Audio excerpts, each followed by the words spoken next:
se urengo chakana Manya sobini nasigwanide Omukwano gwomungi gumpadde Kinebuuza nzani bulunze Manyi nti omwoyo gulisigala gukulanira Ewe ndibe nsingisibula gulisigala gukulanira Manyi nti omwoyo gulisigala gukulanira Ewe ndibe nsingisibula gulisigala gukulanira Kimfuka biza ne kumacha sabire Omutima gwo gwolira gukume Buli ekikuteganya kimale Manya sobini nasigwanide Omukwano gwomungi gumpadde Kinebuuza nzani bulunze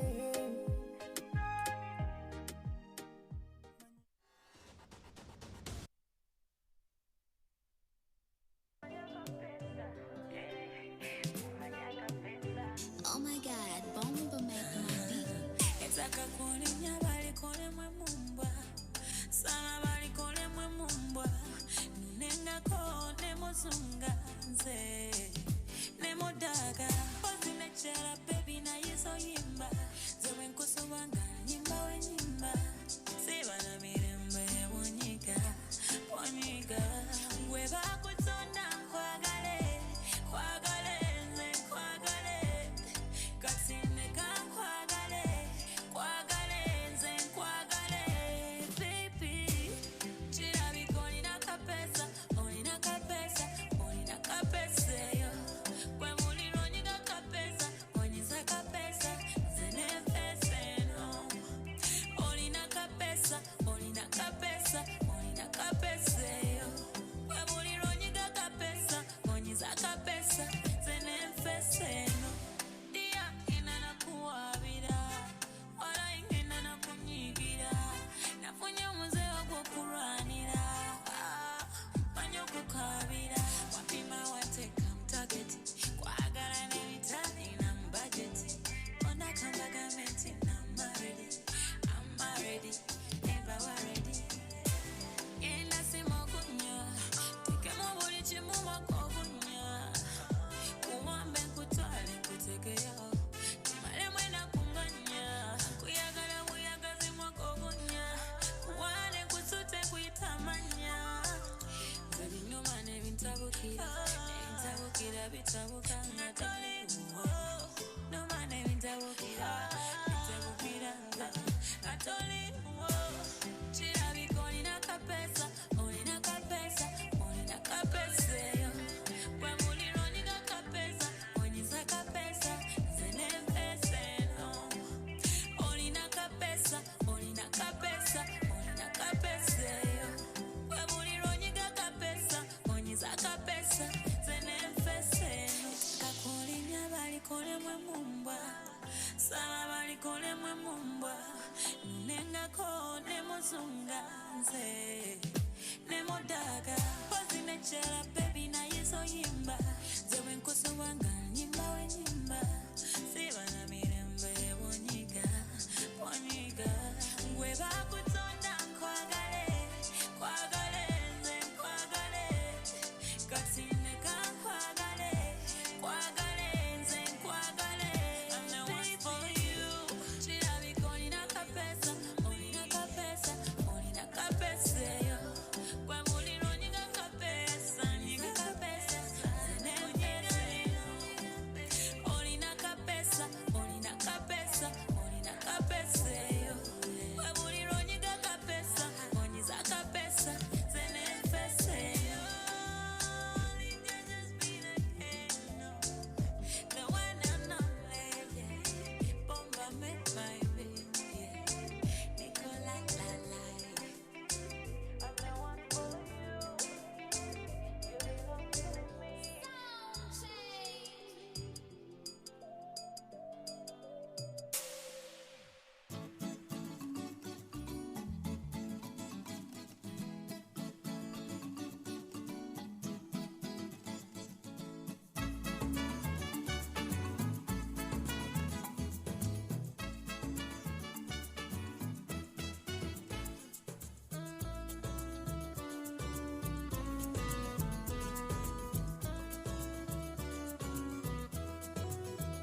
Good morning and welcome to Day 3 of Kampala Innovation Week. My name is Cynthia Chofna. I'm very happy to welcome you to this session.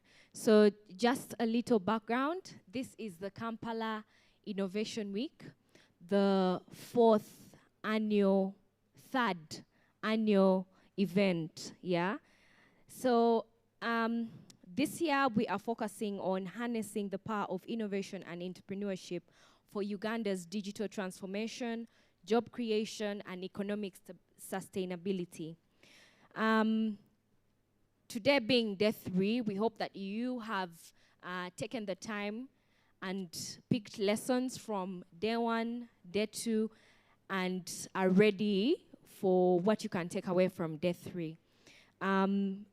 What we are focusing on, or what we would like to achieve with the Kampala Innovation Week is we want to explore ways in which you can work towards achieving Uganda's development ambition with focus on rural innovators and entrepreneurs. And then we also want to discuss different ways in which innovation and entrepreneurship can be harnessed for job creation. It is not a secret that Uganda is suffering from unemployment. The bag of unemployment has beaten a lot of our young people. So we want to harness the power and discover ways in which we can create jobs for youths in Uganda. And then we also want to explore the links between digital technologies and community transformation. What have been the wins? What have we missed so far?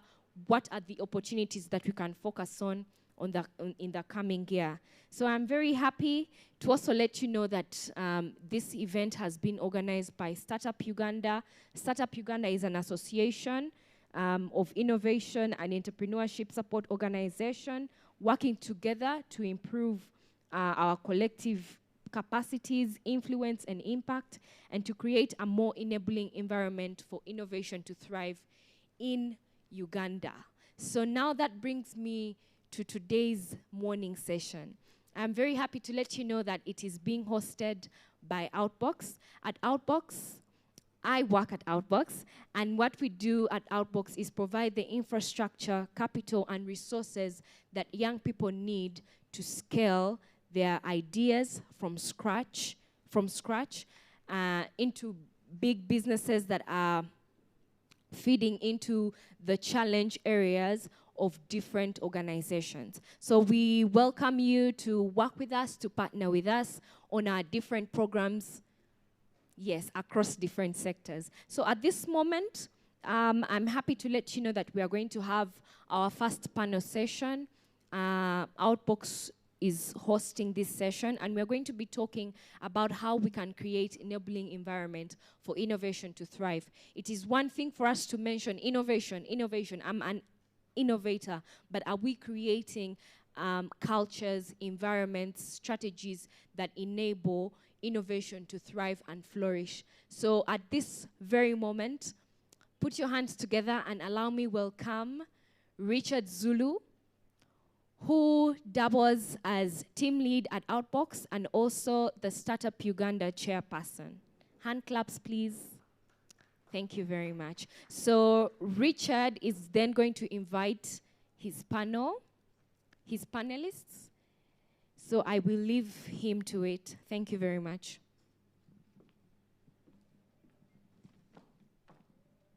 Thank you. Good morning to you all, and thank you for joining us for on this third day of the Kampala Innovation Week. Today we're going to be looking at creating an enabling environment, and I am going to be hosting Ham Namakajo from UEI. Yes, you can please join me on stage. And Brenda Wangari from Village Capital. So welcome, and thank you for joining us.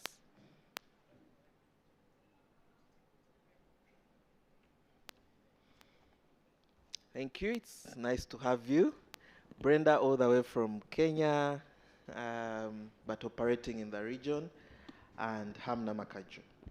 So, briefly, let me just tell you a bit about what we're going to discuss before I introduce my panelists in detail. Our theme for today is around creating an enabling environment. And, you know, we've kept talking about what does it mean to have an enabling environment for innovation and entrepreneurship. So, you know, despite the fact that we realize the purposes or the value of being very innovative in terms of driving economic growth, it's important that we deliberately find ways of synergizing and fostering a more productive environment for our young people to actually get into work. So the session today is going to focus on looking at the context within which the startup ecosystem in Uganda is operating, and in terms of the intermediaries that we work with. We shall also kind of dig a bit deeper in terms of the challenges, but our focus will be on the best practices that we've seen work when it comes to creating an enabling environment. Brenda brings quite a lot of experience from the region, and Hamna Makajo also, who's supporting the UI initiative in terms of bringing together different actors, will definitely share in terms of the interventions they're currently exploring, but also some of the best practices that they've seen work when it comes to creating an enabling environment. So let me just introduce my panelists. I was already introduced, but to my left, immediate left, is Brenda Wangari, who's a senior program manager for Africa at Village Capital. Brenda works on the emerging markets practice to catalyze early stage deal flow by supporting supporters of entrepreneurs solving real world problems. So working with supporters of entrepreneurs. She's particularly proud about launching Unlocking Pipeline, a playbook on entrepreneur support in Africa, and we shall get to hear more about that. They've basically been able to package what works in terms of supporting entrepreneurship in Africa. So that report showcases those best practices that entrepreneur support organizations, grant makers, and startup investors, as well as high-level snapshots of the landscape today. You're welcome, Brenda. Thank you for creating the time to join us at Kampala Innovation Week. Thank you, Richard. Thank you for having me. To my extreme left is Hamna Makajo, someone I've known for a very, very long time. Ham is the director at Uganda Entrepreneurship Ecosystem Initiative, what we abbreviate as UEEI. Ham is working to strengthen the enabling environment for small and growing businesses in Uganda by facilitating the collaboration between all intermediaries supporting entrepreneurs to collectively address challenges within the ecosystem. So Ham is passionate about enabling entrepreneurs in their various respects, from musicians, agripreneurs, tech entrepreneurs, and everything in between, to achieve their dreams. He has most recently been focused on creating better outcomes for the creatives, particularly working to figure out how to help the long tail of musicians make consistent incomes for themselves at Feza. So you're welcome, Hamna Makajo. Thank you, Richard, and thanks for having me. Okay, so as you notice, most of my panelists today are focused on supporting the intermediaries that then go on to support the entrepreneurs. So let's just try to understand where we are when we talk about the entrepreneurship ecosystem. And I'll start with Brenda. Brenda, Village Capital has been at the forefront of regional and continent-wide African initiatives towards supporting intermediaries, which we call entrepreneurship support organizations. In Uganda, we added an I. We now call them innovation and entrepreneurship support organizations, to support the growth of more investment ready and scalable businesses. So can you tell us more about your work, largely with regards to the Uganda Ecosystem Builders Program that you've been running to date with a couple of ESOs?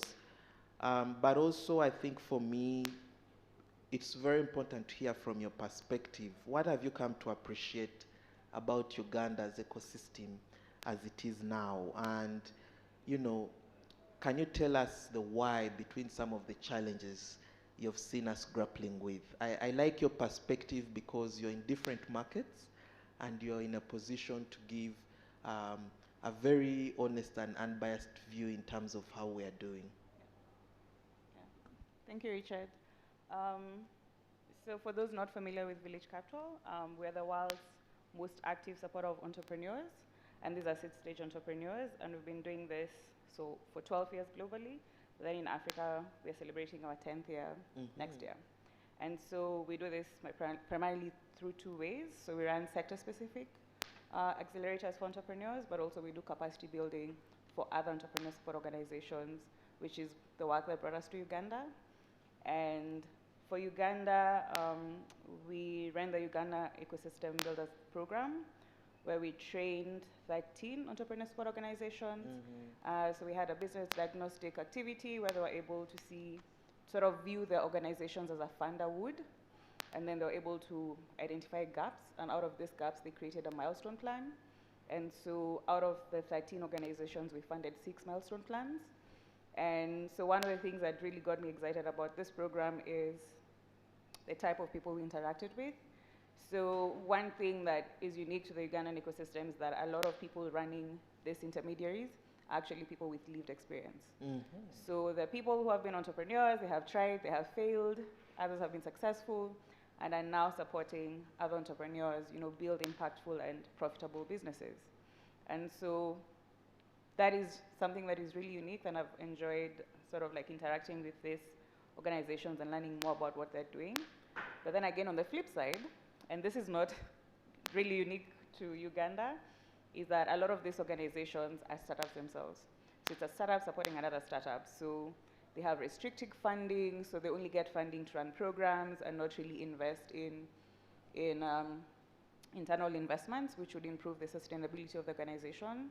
And they'll have a lot of volunteers, and a lot of them will have teams that then will get poached by the big organizations because they're not able to retain them.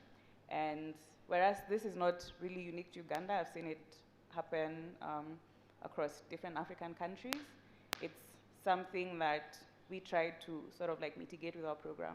So that's why we were providing pass-through grant capital, and this pass-through grant capital was not to run a program, it was to make internal investments. So for instance, does your intermediary have a gap where you need to strengthen your M&E system? Then you'd be able to use this gap to do that, this grant to do that, yeah.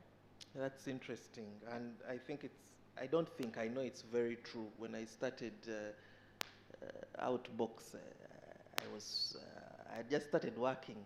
Yeah. But I was very passionate about building community, and definitely many of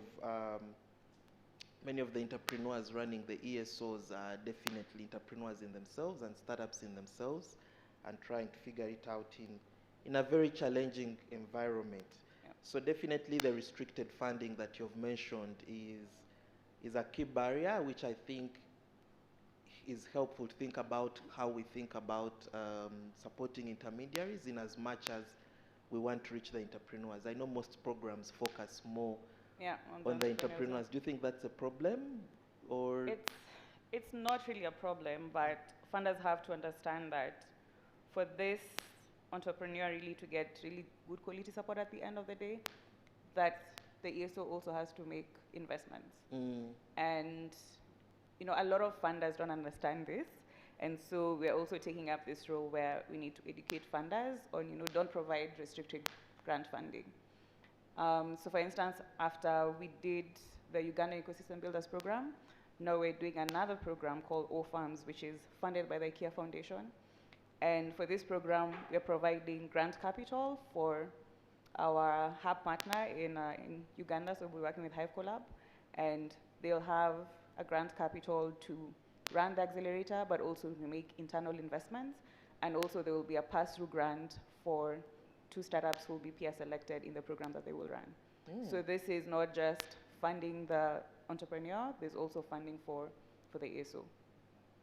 That's a very good point, and we shall come back to it, how ESOs can better build that use case. So over to you, Ham. The Uganda Entrepreneurial Ecosystem Initiative, UEEI, is seeking to address these binding constraints. I know you undertook an initial research phase where you looked at the ecosystems of Kampala and Gulu in terms of what are those barriers that are inhibiting entrepreneurial growth in those cities.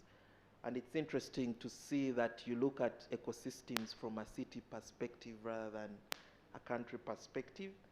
So out of that, I know you're now looking at the second phase of acting on those binding constraints, where you're trying to take a bottoms-up, multi-stakeholder, multi approach in terms of co-designing interventions to address those binding constraints. So could you tell us more about what you're currently doing, but also in terms of ecosystem strengthening? We want to know what are the current interventions under this second phase, and what you hope to see. But what does ecosystem strengthening really mean to you, and how do we say, when shall we say that an ecosystem is now strengthened? Yeah. It's an ongoing process. So thank you. Maybe I start by, sort of defining what an ecosystem is, right? An entrepreneurial ecosystem. I think analogies are usually easier to get the point across. So if you think of the biosphere, if you think of, the trees, a forest, for example, you have the trees, you have rivers in there, you have the animals and all those. All of them interact and feed off each other. And understanding is that the interactions between them, all the various components are very important. And if one is struggling, it will affect the rest of the ecosystem. So if you cut down the trees, then you won't have water for the rest of the plants. The animals won't be able to eat, and the ecosystem dies. You get to a desert. So an entrepreneurial ecosystem sort of has sort of the similar underpinnings. We know that there are various actors that support entrepreneurs, be it government actors, be it entrepreneur support organizations, the incubators, the accelerators, there are foundations, funders, investors like Village Capital, academia as well. So all these actors actually have to interact to give the support they're trying to give, for the support they're trying to give to the entrepreneurs to have the impact they want. So the interactions are very important, and the strength of the actors themselves is very important, because if you're weak, then you can't actually give the support you're trying to give. Now, strengthening the ecosystem, again, another analogy. If you think about, say, your water system, right? You have your reservoir somewhere, let's say Gaba, and then you have the pipes that are bringing it to the end user. So if the problem is you're not getting enough water, or the water quality isn't great at the end user, you can do two things. You can actually do interventions at the side of the end user, increase the pipes from the mains to their house, maybe filter it, that sort of thing. But if the piping that brings it to the end user is messed up, it's corroded, it's introducing pathogens in the water, not enough water is going to come through, then whatever you do at the other end isn't going to bear fruit. So I look at strengthening our ecosystem akin to fixing the piping because the support is the what are you trying to get to the entrepreneur, to the end user, right? So in terms of strengthening the ecosystem, as you rightly put it, we, as UEEI, I won't try to say the full name, it doesn't roll off the tongue well. We went through a phase where we had a diagnostic, discovered the binding constraints, lack of financing for medium growth SGBs, small and growing businesses, lack of investment vehicles for high growth businesses. There's a vicious cycle of informality our businesses have, poor record keeping, tax avoidance. There's weakness in our management, practices, systems, that sort of thing. We don't have good role models that we can learn from many times. We, not that entrepreneurship is new in Uganda, but, companies that have scaled the way we, the various entrepreneurs that we're talking to want to, they're very few and far between. So cases that we can look to and say, this particular business did it this way, so maybe I should emulate them. And lastly, there's providing those support services, business development, BDS services. It's very, it's not cost effective. It's not commercially viable to provide these services to the early stage, especially because there's lack of affordability, and that creates a situation even where the BDS service providers, like Brenda mentioned, are not viable themselves because they can't get payment for their services. So what we decided to do was get all the stakeholders together, all the actors I mentioned, and say what are the most pressing needs within the ecosystem, right? Sit around the table, sit together, define what the priorities are, go through a process of ideation around interventions, and then collectively either start implementing the ideas that we've come up together, or look for funding, catalytic funding for those interventions, and more importantly, start learning from them, because it's a continuous process. To the point you said, we'll never get to a point where the ecosystem is strengthened. It's a continuous improvement thing. So you keep learning and building on that. So that's where we are right now. We've had a few convenings where we brought people like the network leaders, associations. Startup Uganda was part of that effort. Uganda Agribusiness Alliance, Small Scale Industries Association, and a few other entities. Again, go through a process of saying what's the most important need we have. We opened it up to the wider ecosystem. We formed working groups, and now we are at a point where we're going to start going through learning labs where we dig deeper into a particular issue, bring some research to bear, evidence-based research to bear, which will eventually lead to action labs where we sort of ideate and formulate the said interventions. And I'll stop here for a second. Okay, thank you very much, Ham. I don't think I know you're spot on with regards to the challenges. Let me dig a bit deeper in one of these challenges. I know people are tired of listening to challenges, so let's tell them what we've learned and what we think could work and how we could go around certain issues. Let's talk about this aspect of specialized services, lack of management records, talent, and all that. I've been in this industry for quite a while. It's coming to 10 days. No, actually more than 10 years. 10 years. I was hoping more than 10 days. 10 years. And, one of the key issues is when it comes to business support services. As you know, most of the larger base of the businesses that we have are very young. They're trying to generate revenue.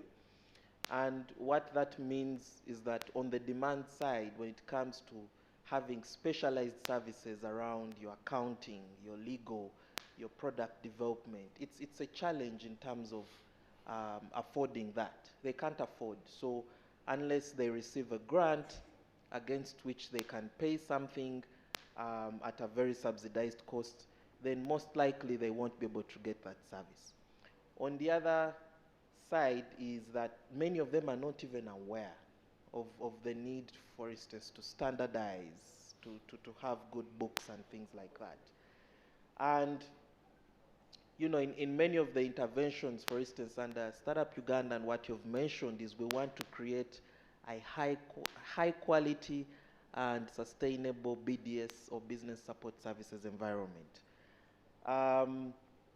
So the key question is, how do we get there? What do we think works in order for us to get there? Because on the supply side, you have BDS providers. There's ideally no standard around business support services. There are people who have been doing accounting in Deloitte, so I believe I can support a small and growing business. So I then become a BDS provider.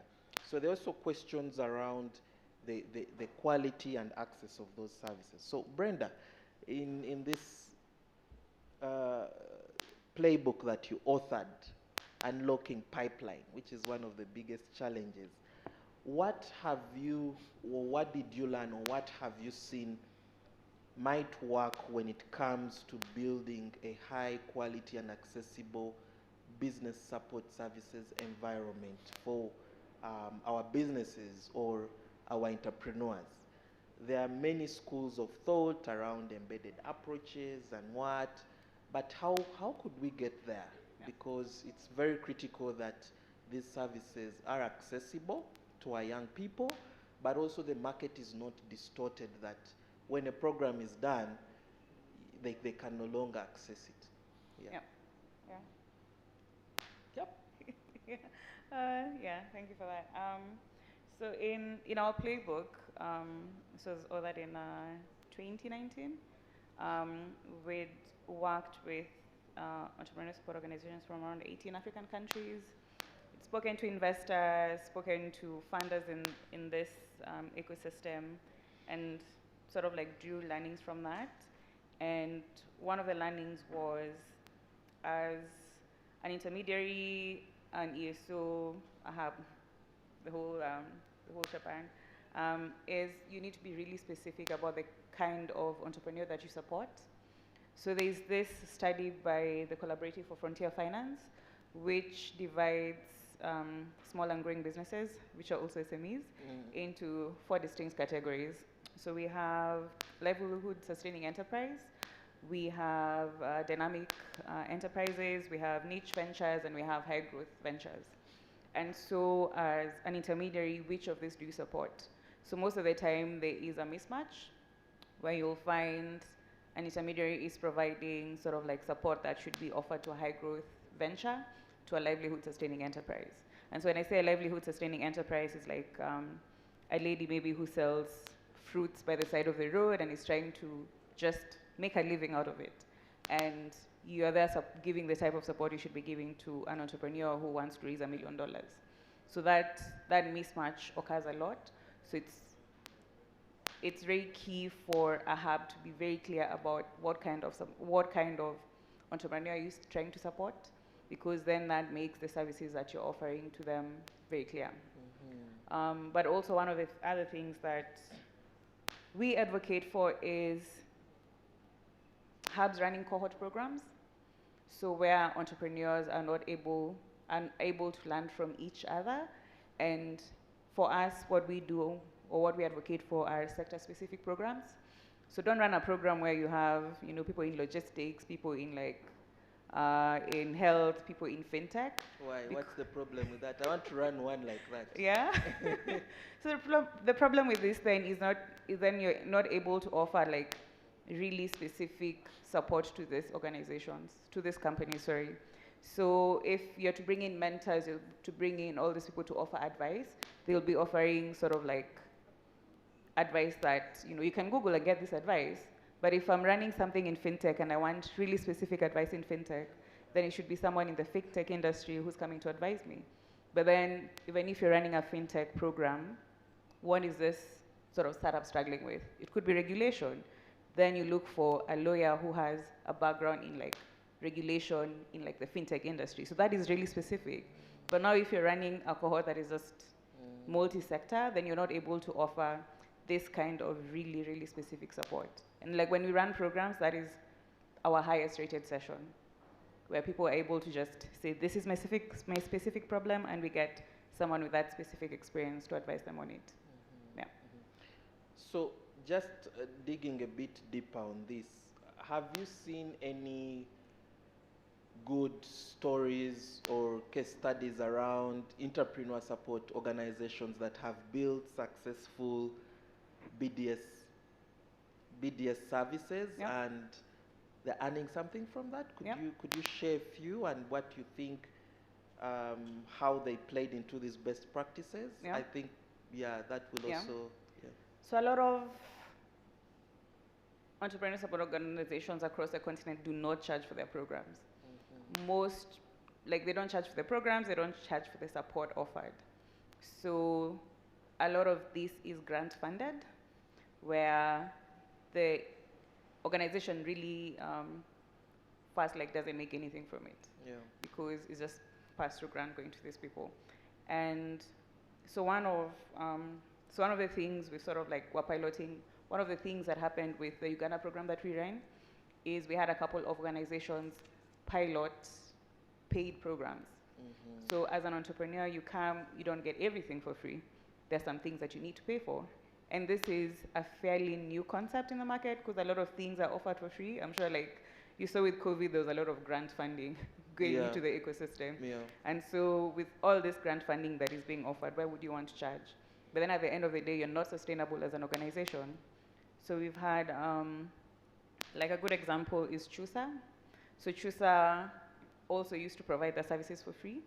And so with our grant, they were able to pilot what paying programs, could look like. And they've, I think, run 2 cycles so far. And, with the first one, there was a lockdown in Uganda, so a lot of entrepreneurs dropped off. And, then they had to, innovate and, come up with, if we are charging, say, 100K UGX for this program, then can we come up with a payment plan? And so that was their first cohort, and now they've had a second cohort, which is even oversubscribed. Ooh. So when you say entrepreneurs don't pay for programs, people want to pay. And then another example is Finding XY. So Finding XY runs this program called, I think, Center ya Chikazi. Center ya Chikazi. Yeah, it's Chikazi. I didn't say Kikazi. You'll learn. Yeah, and for them, what they were piloting also is people paying for programs. And so with our grant, we're able to subsidize 50%. And they've had a really good uptake. So people can pay for BDS services. It's just that you have to be really smart about how you go about it. There are grants out there. When people give you grants to run a program, can you use part of that grant to pilot, payment as one of the things? So it is possible, and there are people doing it. There are people doing it. Okay. That's interesting. It's interesting because I think it's high time we started experimenting with, because that's the only demonstration of value. Once a client, in this case a small and growing business, is able to put some skin in the game. So Ham, let's go to another, talk a bit about another binding constraint around finance. We all know about the high costs of borrowing and how most traditional financing instruments are not suited to small and growing businesses. For instance, if you look at an agricultural business, seasons determine how I work. They determine my ability to pay. And here I am, there's a traditional financing instrument that doesn't take that into consideration. But also from our discussion here, we've heard about, when it comes to the intermediaries, we've heard about aspects of the restricted funding where many of the partners don't want to invest in the intermediaries. They don't want to work with them in terms of running such experiments. How can I convince you that let's use this grant funding and build a revolving loan fund, for instance, right? We're just ticking a box in terms of what we did in the innovation space. So from your work and from your experience, how do you think, from the conversations we've been having, what are some of the things that have come out in terms of, one, trying to drive more investment into the capabilities of the intermediaries or the ecosystem builders. But also, what are you starting to hear when it comes to unlocking finance beyond the grant funding, that missing middle for the businesses, so that they can have affordable and accessible financing? Thanks. There's a lot in there. Yes. So in terms of, I guess what's been working in terms of unlocking the potential for especially BDS providers, I think Brenda can talk better to it because they are running a program that has been focused on that. On the financing side, so everyone understands the problem. I think there's very many interventions that are going on in parallel. What is lacked right now is coordinating all these efforts, right? There's in the agricultural sector, for example, there's guarantee funds that have been put so that when banks are lending to this riskier sector, they can have some sort of stopgap measure in terms of defaults and all that. So that gives banks more incentive to lend to the farmers, right? We would like to see such guarantee funds being broadened to include, other sectors as well, other types of entrepreneurs and innovators. Then you'll find, the cost of borrowing is super high to begin with. And one of the things that drives this up is, our government's appetite for borrowing, right? So, the government's borrowing a lot.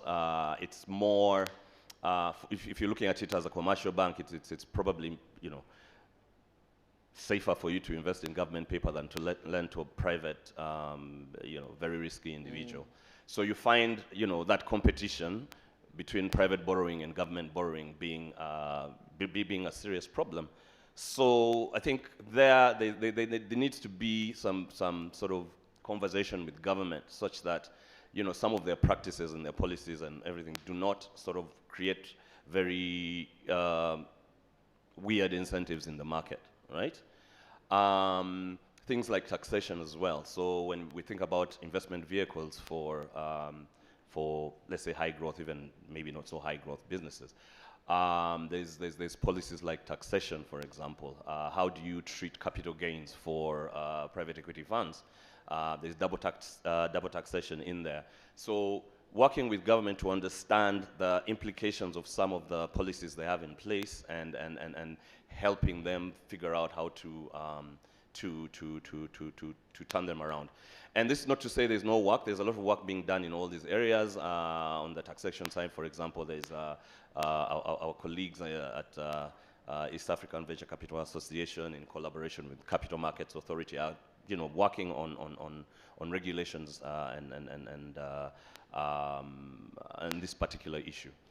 So there's quite a few things that are going on that need to be done. I think for me the bigger thing is having some sort of harmonized way we approach these interventions. So let it not be Zulu at Startup Uganda who's pushing for some financing instrument with, I don't know, whatever funder it is you work with, and then Brenda also pushing somewhere else, and then Ministry of Trade is also pushing another program. Let's come sit around the table and say, we understand this problem is cross-cutting, so, and all of us have a mandate to do particular things. Why can't you handle this bit, I handle that bit, handle that bit? And that impact that we are seeking then will be a lot greater. So, yeah, and I don't know if I've really answered the question. Maybe there's a lot in there, so you can remind me a few. You have, more aspects. And one of the things I've also come to appreciate is, because the key question then becomes, how do we some of the things that get in the way of harmonization, for instance, development partners also not being harmonized largely if they are supporting some policy changes. So how do we have a more demand-driven approach to the way they support? How do we catalyze that demand when we come together? And this is precisely what we are trying to do. So the previous way of sort of designing interventions for any gaps that are being seen. So you'd have organizations, be it government, be it academic, research, be it funders, and that's all. They come, do an analysis, see where the gaps are, design interventions, and then roll them out. Now, many times, not all times, many times the people who they are designing the interventions for are not part of the design of these interventions. Also, many times, the people for whom they're designing these interventions for, that is the problem that's solving is not the most immediate problem for them. So what ends up happening is they will not dedicate the right amount of time and resources to participate in these programs. And then because the same people are designing, the people who are designing these interventions are they themselves not talking to each other, you'll find a lot of duplication, and the impact that they envision is being, the impact they're envisioning is being duplicated by someone else, usually working with the same organizations, and you'll find that some organizations have become very adept at, milking this situation. So we're saying let's go away from this top-down approach. Let's, as you mentioned earlier, do a bottoms-up. Let's get everyone around the table. Ministry of Trade, Ministry of Science, Technology, Innovation, Ministry of Finance, Uganda Investment Authority, Village Capital, Startup Uganda, Agribusiness Alliance, all of us, let's sit and say, what is the biggest problem? And it doesn't have to be the same in all sectors. So we can have multiple things, but as long as there's some sort of coordination, and then we're speaking with a unified voice, we have a very clear-cut SGB agenda, policy agenda, and policy priorities and also intervention priorities, then I think we can start eating at these problems in a more systematic manner. Okay, I'll come back to you what it means to have a common voice, because we can't even get vaccinated. If the pandemic is one of the demonstrations of how difficult it is to have a common voice. Brenda, let me ask you something still related to finance before I come to some of these questions we've gotten from the audience. Now, Brenda, when it comes to access to financing, tell us about some of the innovative models that you've seen working in different ecosystems that are almost related to us. The biggest part of funding we've seen here is grant funding, right, from many of the ESOs, and then thereafter you have the traditional funding, and then in the middle there you have, not even in the middle, at the top you have the private equity funding that's very common. But what are some of the innovative financing models that you think can be built upon to kind of even unlock largely that early stage financing for enterprises, with regards to trying to make it accessible, but also when a grant ends, then it's gone, right? So what are some of the best practices that you think? There's so much money even in the market here. Yeah. How can we unlock that for, what are some of those case studies that you've seen out there that we could leverage on? Yeah.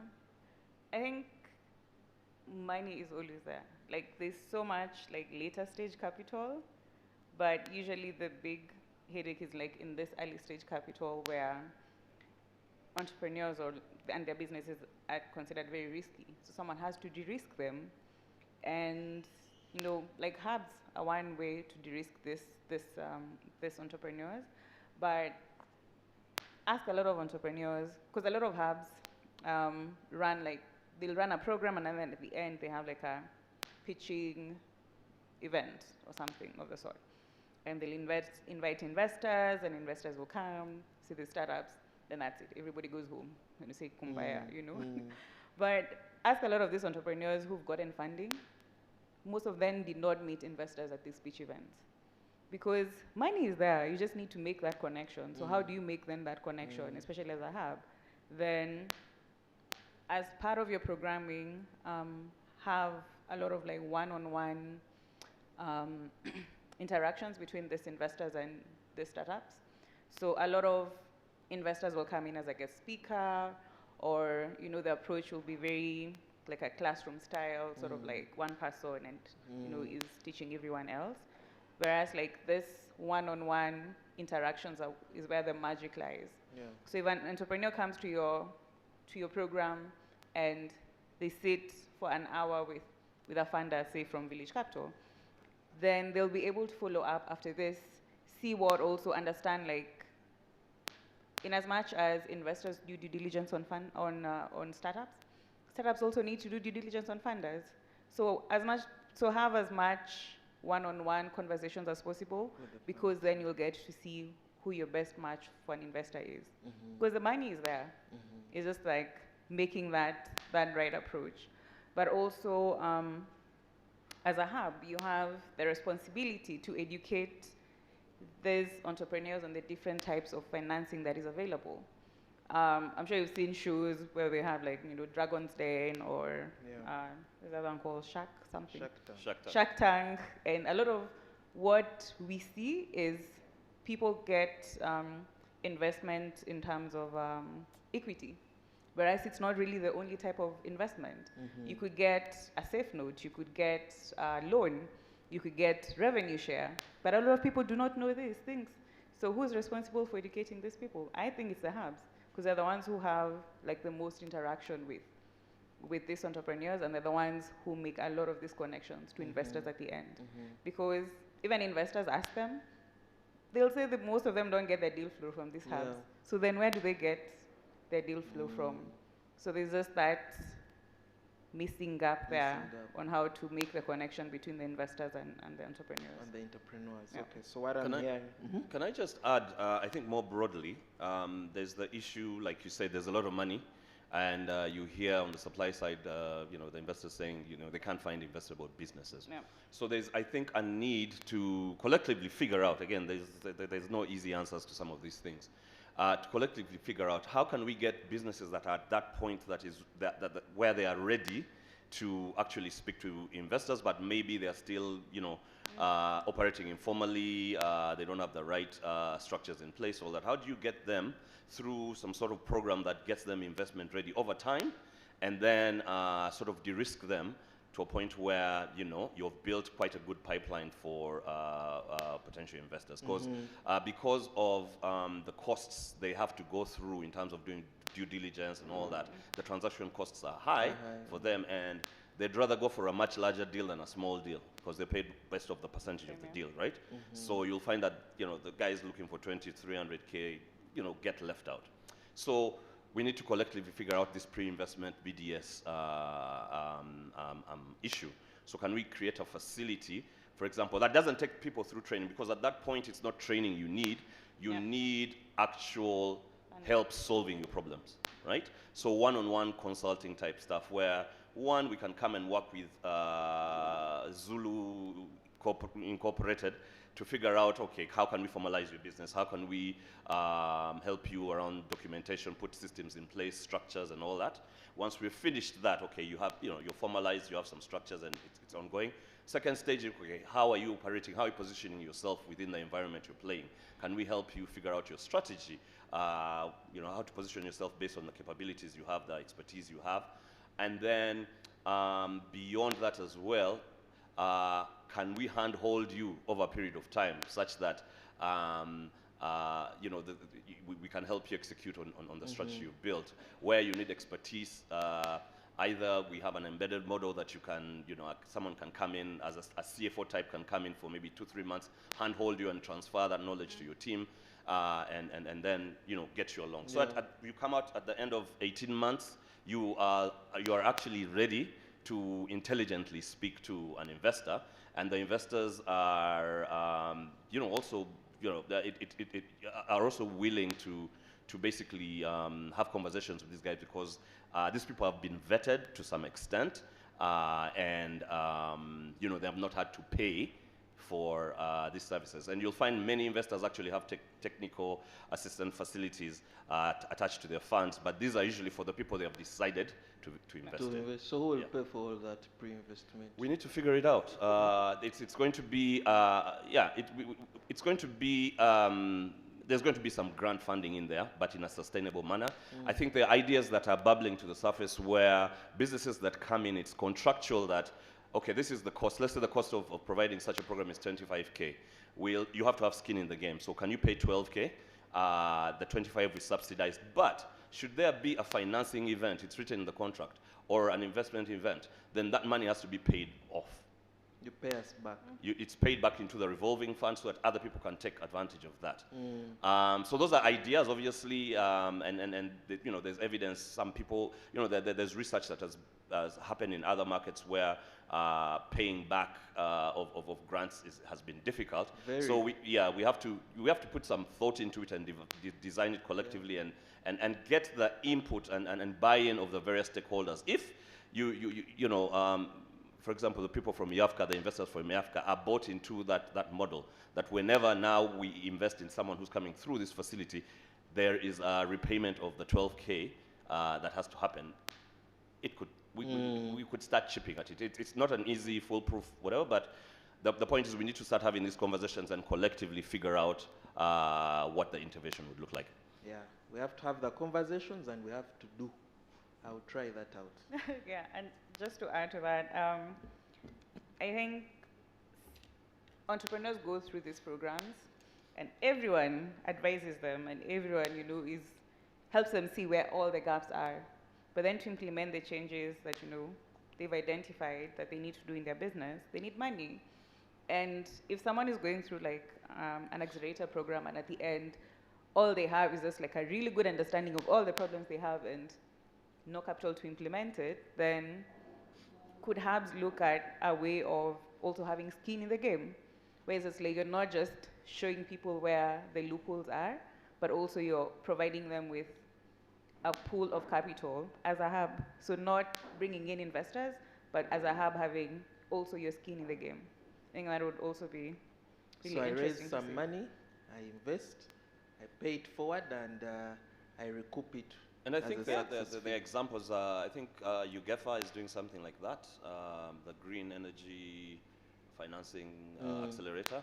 So while they'll take you through, the accelerator program, consulting, whatever, they also have a pool of some loans, lower interest, I believe. They'll keep me honest. I hope I'm not lying on it.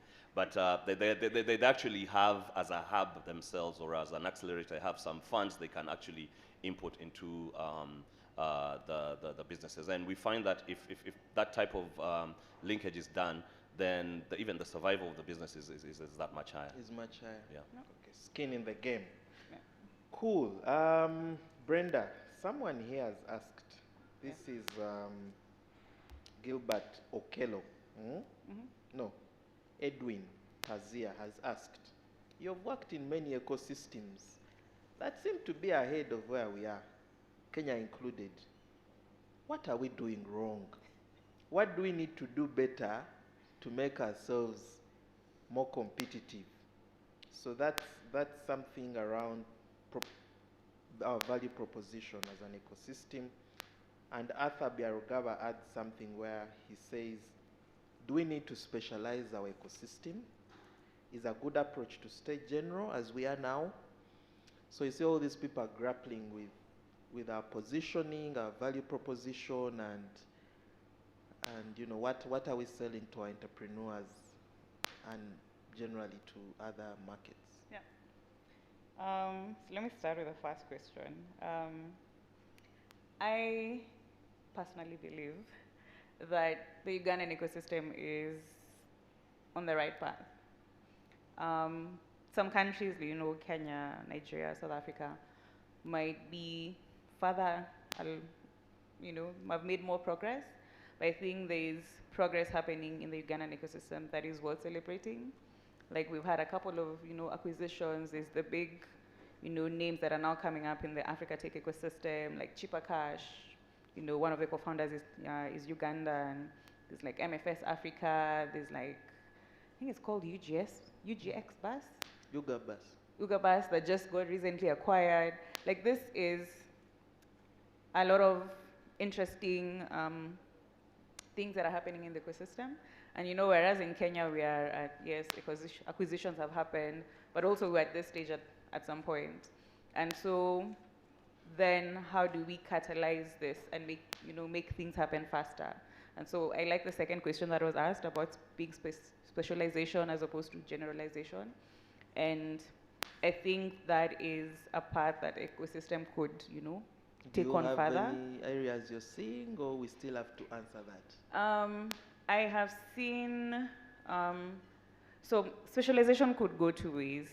So specialization in terms of sector. So you're running like sector-specific programs. Is there like funders who are sector-specific? So like Pearl Capital has like this Yield Africa fund, which is agriculture-focused. But is there a hub or an ESO in the ecosystem that is running an agriculture-only program? I don't think so.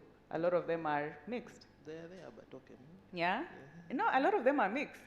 Or just one, and that's just your focus. Yes. So That's you can all you have, do. so it's just one program. So you can do multiple programs, but Yeah. they're all sector specific. Yeah. So then if you're doing like an agriculture focused program, then you most probably are providing a pipeline that would feed into what Pearl Capital is looking for. PCP. But if you ask Pearl Capital, where do they get their pipeline? So Everywhere and anywhere, but not from the hubs. And then also specialization in terms of the type of entrepreneur you target. So we have incubators, we have pre-incubators, we have accelerators, and as an ecosystem, what Ham was saying, that there needs to be this collective effort where we come together and have a conversation and say, Outbox is focusing on this type of entrepreneur. And I'm sure a lot of ecosystem support organizations view themselves as competition, but really when you have this honest conversation, the type of entrepreneur that you target is very different. And so if this conversation does not really happen, then the rate at which these hubs collaborate is not as fast as we would like it to be. So then you end up thinking you're all competition, all looking at the same type of funders. Well, really, you could unlock more funding because I think I've seen a program, like a 5 million program, which I think was spread over 5 years. But then if 3 hubs came together and they were able, to get a bid of 15 million, what would that do to the Ugandan economy? So there are all these avenues in which people could collaborate, but the conversation is not happening as fast as it needs to be. Okay. Yeah. That's interesting. Ham, as you're coming to add to that, I'm going to throw this to you. I know I can answer it, but I'm going to throw it to you. So Startup Uganda is an association of ESOs, a necessary establishment. A necessary establishment. I'm happy to hear that. Unnecessary or Unnecessary. Then necessary. What exactly, though, is its role in enabling innovation? This is from Lisa on Twitter, and I think it would be nice. You mentioned a couple of associations in there that you work with. I think it would be nice to hear from you how you define or how you think about working with these associations of enablers actually plays a role in innovation. And then the other question I want you to take, Village Capital has been doing a bit of mapping, UEI as well. How has that information influenced programming for your organizations? Is this information that is shared? Is this information that is shared with other ecosystem players? So I believe Gilbert Okello is trying to see how what you do influences what others actually do. Yeah. I'll start with the last one. Mapping has happened over time. Again, a map it shouldn't be a static thing. It's just a certain, a snapshot in time. On the UEE side, the last mapping we did was around 2018. A lot has happened since 2018. A lot has happened in the last 2 years.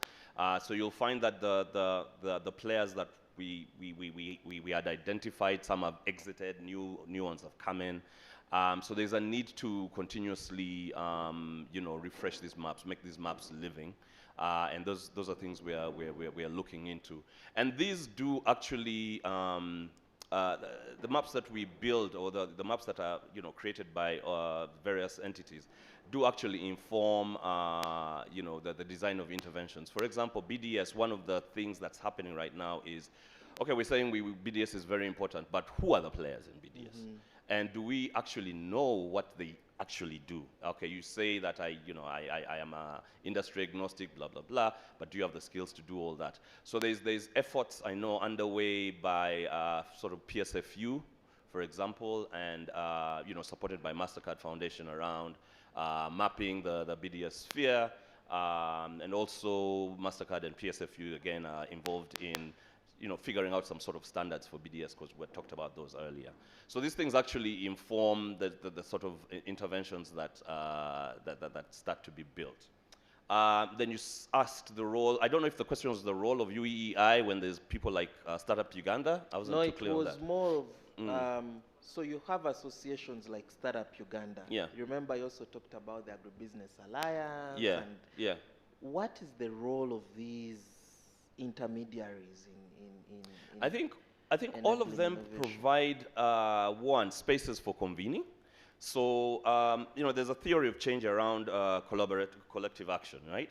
People first have to make the connections between each other, so that you can build trust, right? It's only when you build trust that you can start sharing information between each other, and then with this sort of level of knowledge that everyone has, we can start looking at each other's programs and start saying, maybe we can help you with this, maybe we can help you with that. So some coordination starts happening when there's flow of information that's leveraging this trust that has been built. And then eventually, once the coordination happens, you go into full-scale collaboration. So the initial thing that needs to happen is people need to connect and build trust. And I think these associations are very good starting point for building connections. And the associations themselves run a lot of programming around knowledge sharing, information sharing, bringing in speakers to talk about pertinent subjects and that sort of thing. So they play a very, very important role, and usually they are sector specific. Mm-hmm. You'll keep me honest, but I see from the outside Startup Uganda being more around the tech-enabled ESOs and players. I could be wrong, but there's need to get, because there's some commonality between the ESOs you deal with. Agribusiness Alliance is, the agriculture sector has some unique problems they need to talk about, right? So I feel like those are good for convening and knowledge sharing and that sort of thing. Now, there's some problems that cut across, right? Taxation and the way taxation is implemented by URA and all those is a problem that affects every one of us. So there's also need for everyone to speak with a common voice towards, say, URA around the tax regime. If it's around creating awareness around investment vehicles or different instruments around different types of investments, mezzanine, whatever, it cuts across as well. So on top of the association of those networks playing that particular role, there's also a need to get all these ones to collaborate on particular cross-cutting issues. And that's what UEI is attempting to do. Not to duplicate, but get people talking, build trust, because there's further trust that needs to be built even between these associations and the other players. Build trust that will lead to sharing even more information and hopefully at some point collaboration. Interesting. I love your theory of change around collective action. Trust. After you have trust, information sharing. After information sharing, coordination and collaboration. As we wind up, I just have some few more questions. We could answer them very fast. So Brenda, someone wants you to kind of talk about the 4 startups, 4 categories of startups that you mentioned earlier, and if there's a report they can reference. That's Freudis.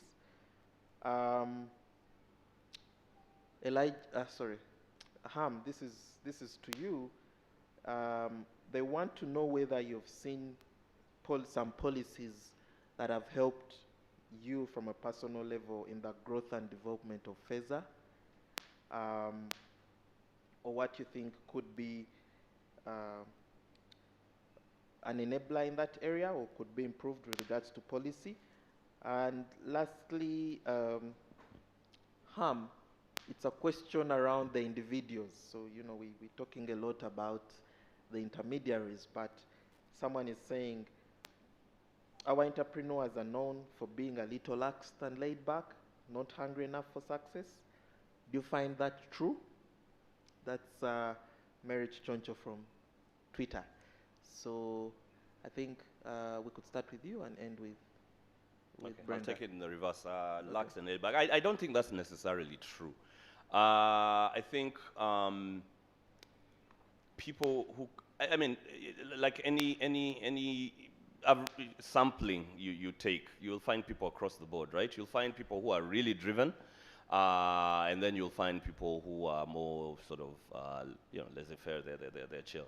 I don't think that's a very, I don't think we can paint our entrepreneurs that way. We know very many driven entrepreneurs who are doing very big things. So yes, you'll run some who are a bit lax, and to each their own. I think, you know, times are moving very fast. You either, you know, swim or sink. In terms of policies that have helped FEZ, I think, so the entertainment industry is a very, it's a very interesting one. One, people, you know, there's a lot, most of the money that's available in our ecosystem is impact money, with good reason. But it's very hard to sell an impact story as an entertainment outfit. Mm-hmm. People don't realize that, let's say we're dealing with musicians, which is, let's say Feza was dealing with musicians, trying to get them to consistent incomes. One musician has an ecosystem around them as well. Yeah, if you're a gigging musician, you have your band, you have your gig men, you have the people who give you the gear, people who rent you stage, you have a manager. So those your who bring team, the alcohol.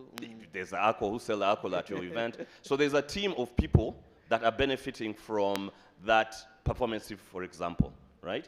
So one, you know, one musician potentially affects directly, say, 10 individuals, and these 10 individuals are probably representing what's our average household, 4 people. So that's 40. Like so it's been a little hard. I think people don't look at the entertainment sphere in a way that they think about impact, but it's really an impactful industry. And you see right now, the last 2 years we've been in lockdown, the effect it has had on the economy, right? So I think policies like the ones we are under right now, we understand the lockdown due to the difficulties we've been having with COVID, but we need, I think, a little more sensible implementation of these policies, because a lot of people suffer. So they should be more funding towards the creative industry. I know players like Innovation Village, Motive are playing a role in terms of building some sort of ecosystem and support there, supported by MasterCard Foundation, obviously. We need more people to realize that the creative industry is a big contributor to our economy, and therefore design you know, some support, some sort of funding for them. Mm-hmm. I think that's a roundabout way of saying no, we haven't received any policy. What was the other question? The other one, I think that was those. That was it for me. Yeah. Brenda? Yeah, so on the question on the segmentation of small and growing businesses, otherwise called as SGBs. So the study is done by a body called Collaborative for Frontier Finance. So if you just Google Collaborative for Frontier Finance, and then they have, on their website, they have, I think, a reports section. You'll be able to see that. And so the 4 segments are, one is livelihood sustaining enterprises. So this is like the woman who runs like a roadside kiosk. And then the next one would be a dynamic enterprise. So dynamic enterprise, think of it more like someone who runs a supermarket. They'll be able, more like a local supermarket in like the estates. So they'll be able, you know, to drive their Prado, but they won't be able to attract like the, you know, the big venture capital dollars. And then we have the niche ventures, and here I think more about like like your Cafe Javas or your Uganda bus? What was the name of the Uga bus?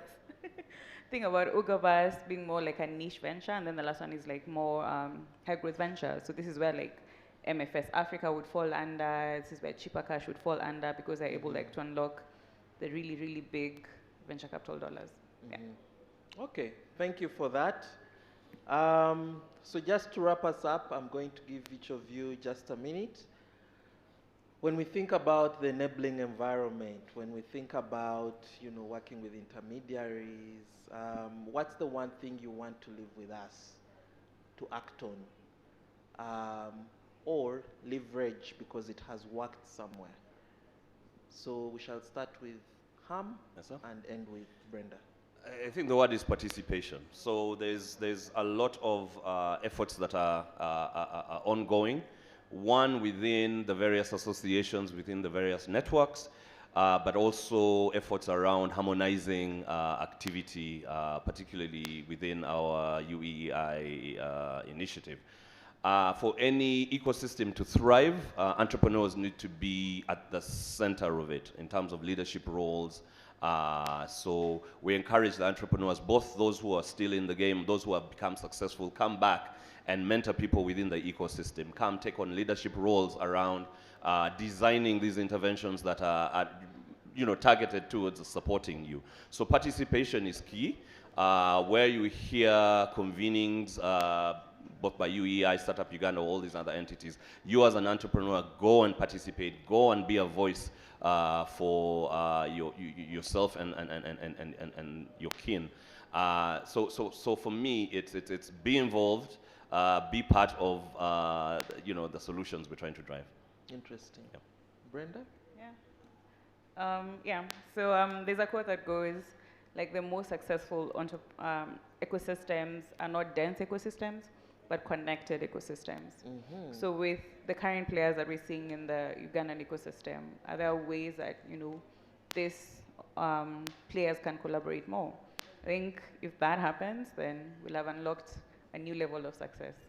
I like that quote. You should send it to me and I put it somewhere in our Startup Uganda office. So thanks a lot, Ham Namakajo from UEEI. I like saying UEEI. I might add an extra E. And Brenda Wangari from Village Capital. Thank you all for joining us online as we looked at how we might create a more enabling environment for innovation. My name has been Richard Zulu, and please stick around for the next part of the agenda. And thank you and have a good day. Thank you very much, Richard. Thank you, Brenda. Thank you, Ham. Those were very great insights on how to create an enabling environment for innovation to thrive. So I'll just give you a brief about what has happened on this panel. They've spoken about, investments, how hubs are very responsible in ensuring that they inform entrepreneurs and startups about what kind of funding is available. And then also, I like that Brenda mentioned that there's a bit to celebrate. Yes, we could be moving at a snail's pace, but there's progress. Countries like Nigeria, SA, Kenya have been where we are. And if we keep on building the communities that Ham mentioned, making sure that the intermediary actually answers to the need of the entrepreneur, we are going to be able to achieve what SA, Nigeria, and Kenyan markets have achieved so far. So I'll thank you very much. Zulu, Ham, Brenda, the gentleman should lead the lady off the stage. Thank you very much. At this juncture, I hope that you have picked insights. If you are an entrepreneur thinking of ways to break into the market, make sure that you speak and listen to people that can provide insights, just like Brenda from Village Capital and Ham Namakajo have. If you need to still speak with them, they are around for a bit. We have a networking area. Please ensure that you speak with them, pose your questions. They have all the answers that you seek. At this point, we are going in for the exhibition interviews. We're going to be listening to some of the exhibitors. I don't know if you guys actually know that we have people or startups or businesses that are exhibiting on the outside, but the people that are attending this event online, we are going to give you a chance to listen to our exhibitors, who they are, what their businesses are. I like that the panel mentioned Dragon's Den. I'm a fan of Dragon's Den. How you walk in and you have 5 minutes to pitch your business, and if you can, walk away with funding or even a space for a preposition for a space where you can host your business, which is very fine. So at this point, Esther, do I come that side? Okay, so I'm going to take a walk off the stage to where Esther is going to lead me so we can speak to the exhibitors of the Kampala Innovation Week. I can see that we have very interesting people. We'll start here. Okay. I personally know this face, but I'm going to act like I do not. So, hi, sir. How are you doing today? Doing great, thank you. May I please have another mic?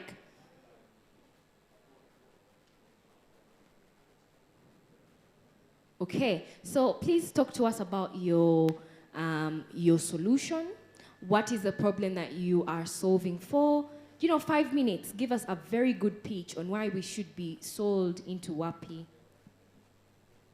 All right, sure. Cool, sure thing. I'd actually just use the slides behind me and control them more. So just give me a second.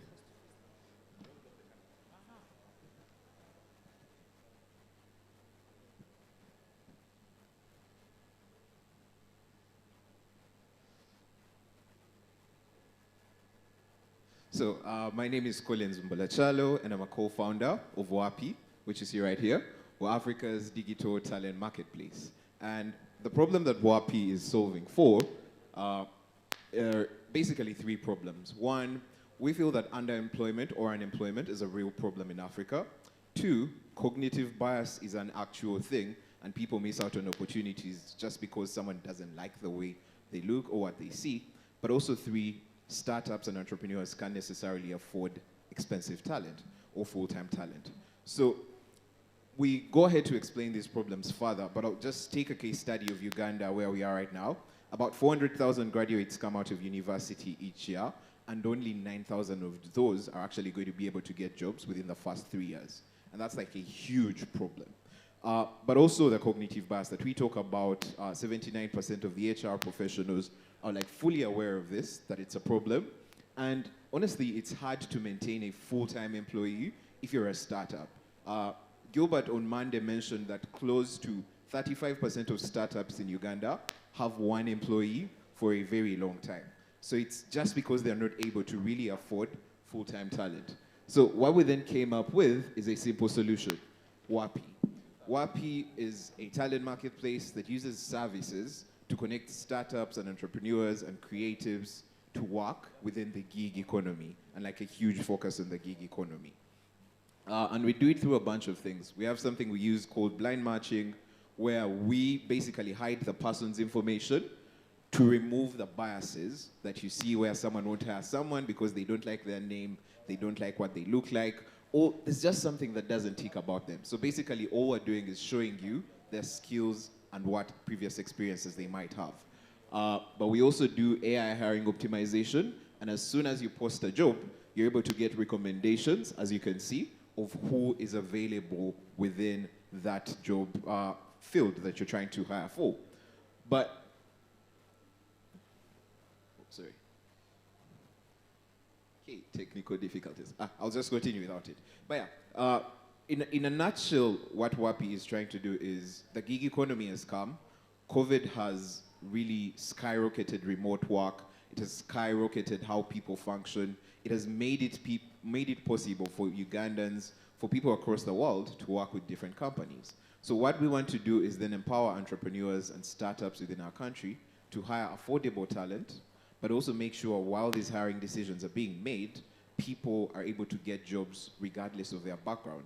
If you're a woman, you're still able to get that job that you wouldn't get before because a man got it, right? So that's our goal here, to revolutionize the way we curate today's jobs and careers. Thank you. Thank you very much, Wapi. So I would like to find out from you, where do you see your startup in 5 years? In 5 years, we plan to have covered at least 10 African countries.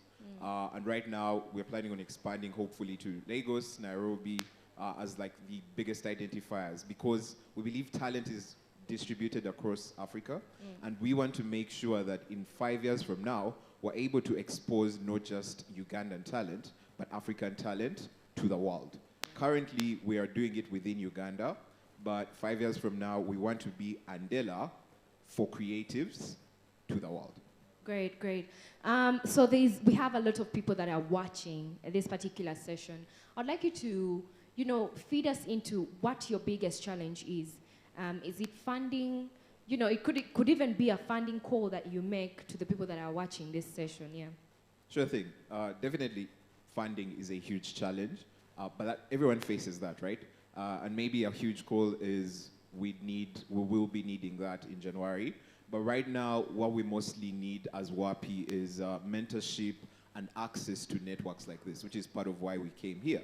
We want to get into spaces where we have entrepreneurs and startups and let them know about this kind of platform, because we need such spaces to then interact with them because they are our market. So if we can get mentors, I'd love personally an introduction to Ham, Serunjoji, and find out how he scaled to 4 million users. I want to understand how the journey happened within Africa, because Cheaper Cash now has 4 million users. So having direct access to a mentor like that would mean a lot to help me understand how do I scale WAPI from Uganda to Africa, on top of the funding, of course.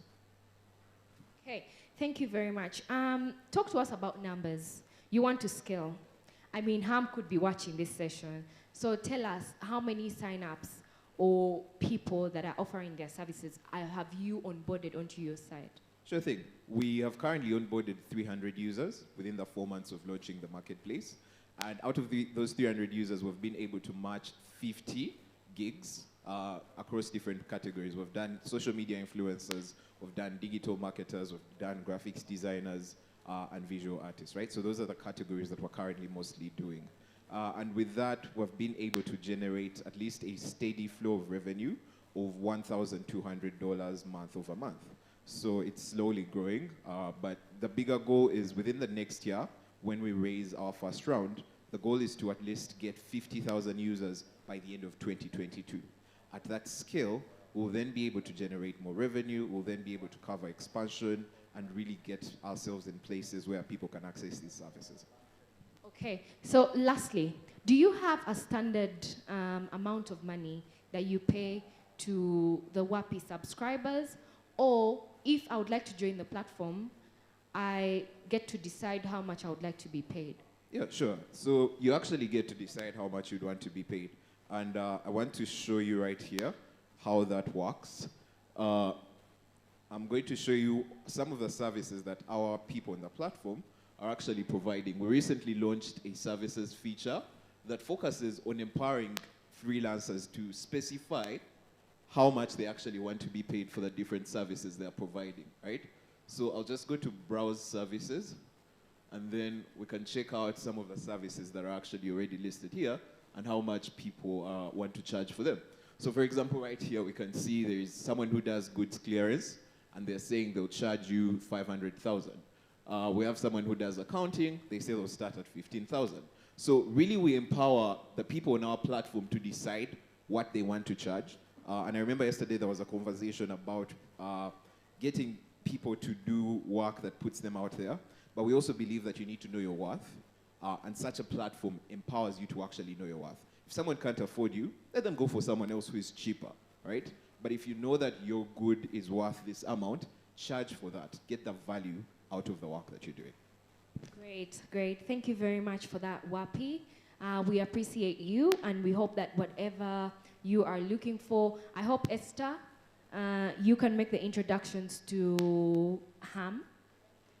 Okay. I will move on to the lady right next to you, Utali Puzzles. Talk to us. Yes, hi guys. What exactly do you want to know? So we would like to know, tell us about your business. Okay, so this is Utali Creative Puzzles. I wanted to actually ask you, do you speak Swahili? Yes, so Utali means tourism in Swahili. And this is a souvenir company.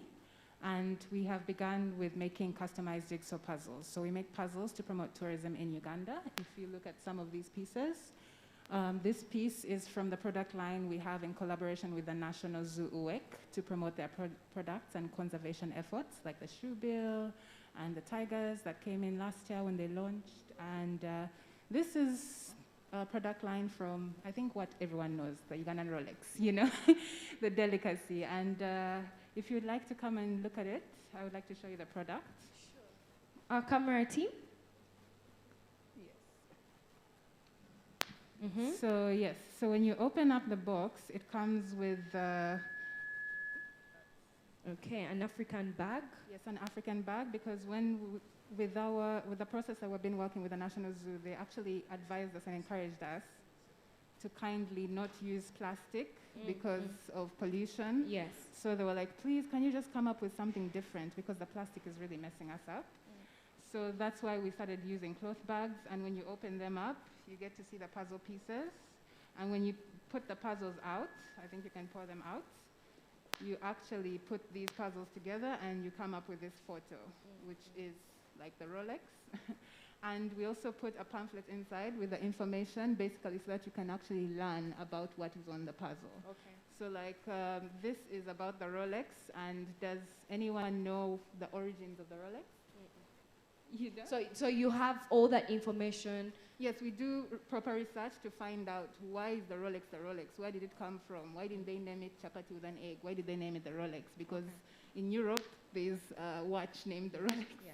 Yeah, so things like that. Okay, so talk to us about numbers. Yes. What is your target? Are you only selling these, or do you give them out for free? Talk to us. We sell these. We actually are vendors at the Motive Shop Uganda, and also ivazu.com if you guys want to buy them. And the Duka at Bukoto Street, you buy them. And we were so lucky. Thank you so much, Innovation Village. Kampala Innovation Week, for inviting us. On Monday, we sold 7 puzzles. Oh, great. Yes, so that's really great. What's the price like for anyone that would like to buy in this room? Okay, so these puzzles are 40,000 shillings, but we also make customized puzzles, meaning that you can actually send us a high-resolution image of your choice, and we turn that into jigsaw puzzles. Oh, wow. Yes, so you can give it out as a gift, as a baptism, or even for your end-of-year parties, if you want to give to your stakeholders and board members. That's a really nice gift. You take a team photo of your staff, we turn it into a jigsaw puzzle, and basically you use the flyer to basically highlight the biggest accomplishments you've done across the year in your company to thank your stakeholders. So that one will be for 60,000. How many sales, how many pieces were you able to sell this year's Valentine's Day? During Valentine's Day, we were not that active because a few months before that, my dad, who is the co-founder of the organization, had a stroke. Oh, sorry. So we actually had to focus all our resources and efforts on just to get him to a better place. So this whole year, we have literally just been making sure he's okay. But as of maybe 2-3 months ago, now we have actually started focusing on building the brand and taking it to the next level. Okay. So we have been engaging with Buganda Kingdom, with the Ministry of Tourism, just to make them understand that the souvenirs in Uganda are the lowest priced and they're the least valued on the international market. When someone goes and looks at a souvenir made in Uganda and a souvenir made in Kenya, they're going to choose the Kenyan one because their brand is stronger and the materials that they use are of higher quality and they are more respected for their standards on the market. Okay, so lastly, just tell us, what would you like to come out of this interaction, come out of Kampala Innovation Week? I mean, you've said on Monday you sold 7 pieces. Yeah. But what more do you want to come out of this? I think it's the question that I asked to the panel on Monday with the team from MasterCard is there should be an emphasis, especially with funders and investors, on research and development, because we did surveys and we actually wrote a proposal with a lot of research that we did into the souvenir industry that in Uganda, when someone opens up a salon, 20 other people are going to open up the salon. Without research, without figuring out why they're opening it up, it's like, I have extra money, why don't I open it up? You understand? But Ugandans need to realize that when you're starting a business, you have to do a market plan. You have to do some research about it. And I feel like maybe if the funders and the people who hold the purse strings would encourage that culture of research and development for us to realize that, okay, if you're going to open up a salon, let someone else work on maybe developing the products that are going to be used in the salon, and then someone else opens up a business to develop the machines that are going to be used in the salon so that you can develop an ecosystem instead of just developing the same product to compete with a very tiny market, and at the end of the day, no one is winning. Because, for example, you can look at the schools right now. Gazillions of them closed down, but in 2019, everywhere you drove, didn't you see like 10 daycares? And you're wondering, how many kids are they fighting for? Because you can't have mama, baby, tata, baby, 5 on the same row. So yeah, we just hope that research and development is really like prioritized in our ecosystem. All right, thank you very much. I like that idea, and I hope that Startup Uganda is taking notes. So I will move on to Anzisha Africa. Thank you. Yes, so in 5 minutes, tell us about your brand. Tell us where you see your brand in 5 years. And then lastly, just tell us what are your pressing challenges and what would you like to come out of this interaction? Okay, that's quite a bit. So I'll start. Our brand basically is we help startups get cash ready or investor ready. One of the reasons I came into this to do it is I earlier wanted to do something in oil and gas, and I went to look for investors to do this venture. And the biggest issue was when I sat before the investors is I couldn't speak so much about the project that I wanted because I didn't know what they needed. All right, so it was a 1-hour session, very frustrating because I didn't have a market analysis, I didn't have financial projections, I didn't know all those things. So when I finished the meeting, I asked myself, so what do investors look for? How can I get funding? So it was very difficult to get the information, and eventually I went back to the very people and I said, okay, what's the standard? What would you like to see from a startup? What do I come with? And so they were kind enough to jot for me a few things. And I went and did research. And then I said to myself, well, let's put this oil and gas thing on hold, and let's look at how we can get this information out to people, to entrepreneurs, so that it's one thing to say we want the cash, we want the financing, we want all this, but can you sit before an investor and last 1 hour in that meeting?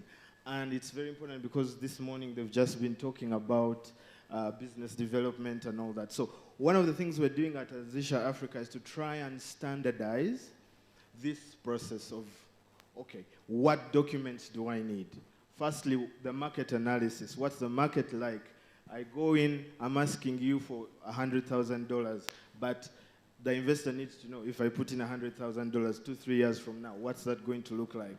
The financial projections and so on. So we've also gone on to develop, as part of our services, the valuation of ideas, because many entrepreneurs start off, they don't have the cash. Obviously, you bootstrap for a while, but then you need to know what's your idea, what's the value of your idea, what are you carrying? So we've gone into that and made it a core functionality, as well as, of course, the first step of business registration, the legal, and so on. And then we've also gone on to have a segment where we prepare the entrepreneur for the meetings, the investor meetings, give them insights, a bit of advice of what they could expect when they sit before an investor.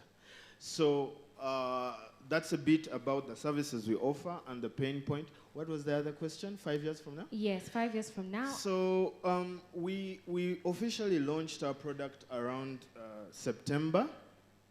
That's when we started going out and actively looking for entrepreneurs who are interested in what we offer to try and see, can this product actually sell? Can entrepreneurs pay for our services? So we did that and we got a very good response.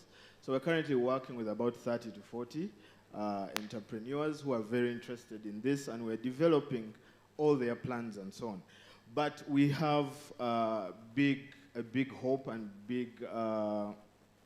a big market out there, because we've talked to the different hubs, we've talked to Outbox, and they tell us that this is a very big thing, a very big problem they are facing. So as part of this event and looking forward 5 years from now, we think that we want to first handle the market in Uganda. As quickly as we can do that is when we can think of going regional, but we don't have plans yet for regional as long as the Ugandan market still is not satisfied.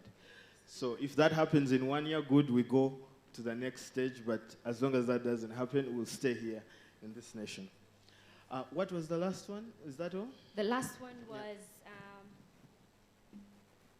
what would you like to come out of this interaction? So the biggest thing is referrals, and to get our information out there and to network with the entrepreneurs who are here and the hubs that are here and everybody who is working with startups and in the ecosystem, because this service is something that is required at least for most. So one of our mantras there is focus on building your product as we get you investor ready.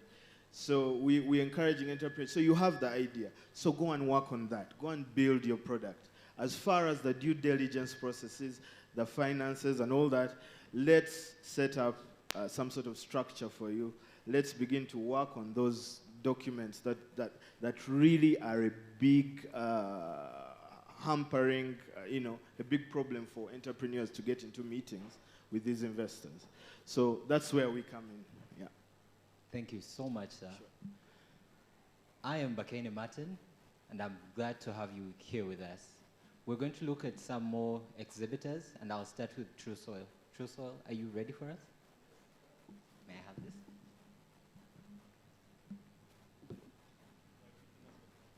Be comfortable. Yes, hi. We are True Soil, a digital property management solution that provides a simple and easy solution for landlords and tenants to interact with each other. And yeah. I have a couple of questions for you.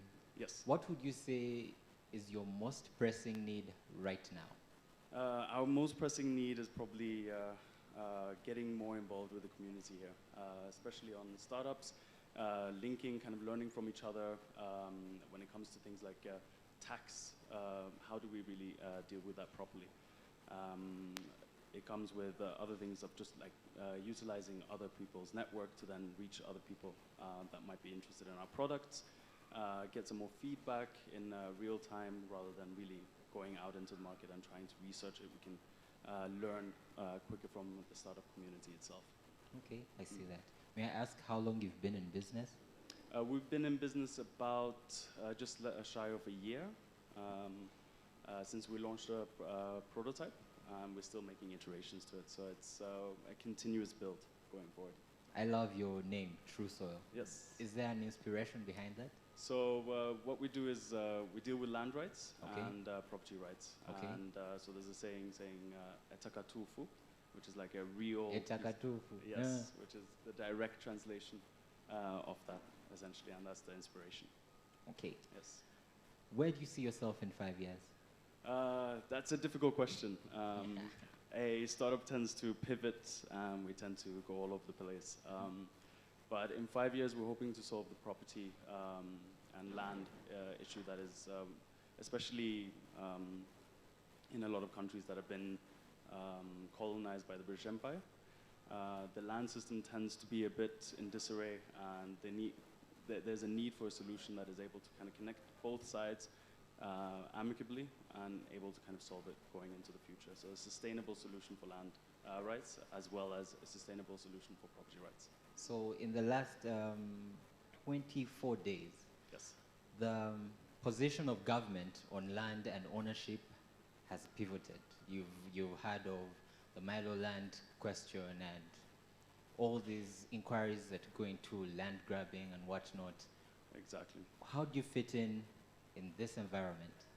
So it's a rapidly changing environment, but I believe that right now both sides are realizing that there's something that needs to be done.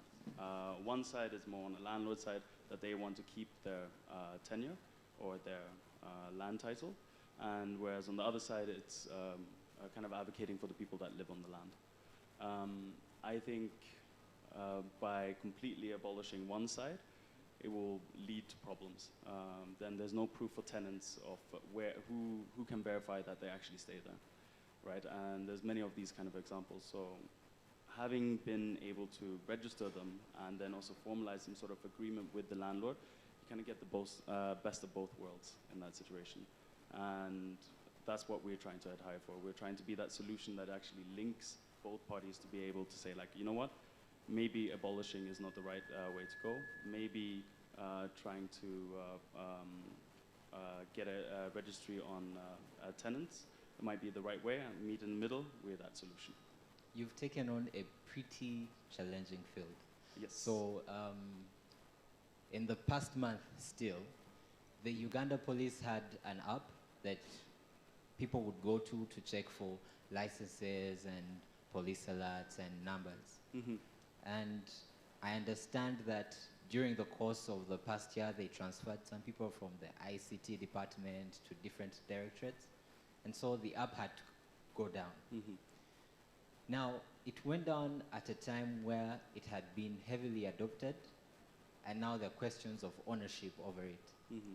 Seeing as you have positioned yourself in such a sensitive place, yeah. Does your company have like fail-safes put in place for the clients that you're taking on? Can they turn around one day and say, we used TrueSoil and so, it's valid? Will your work still count a little while from now? Yes, that's a very good question. It's one of the reasons why we're also here. Being a part of the startup community, getting access to people that have actually been in the same kind of field or same type of problems. It's mostly legal work where we need to position ourselves in as someone between the landlord but also still representing the tenant at the same time, right? And by formulating an agreement between both of these, that has to also be legally compliant. So we really try to follow the regulation. We do have legal partners, but you can never be too safe. But putting in place contracts, we're hoping that it can go into the future. Okay, I didn't catch your name? Zachary, Michael Mugabe. Nice to meet you. Well, all the contacts of our exhibitors will go up on the social media platforms. You'll be able to reach every single one of them if you have further questions. I'll move on to NFT Consult. Are you ready for us? Please introduce yourself. Thank you. My name is Bridget Namirembe. I work with NFT Consult. Most of you know NFT Consult as an HR firm.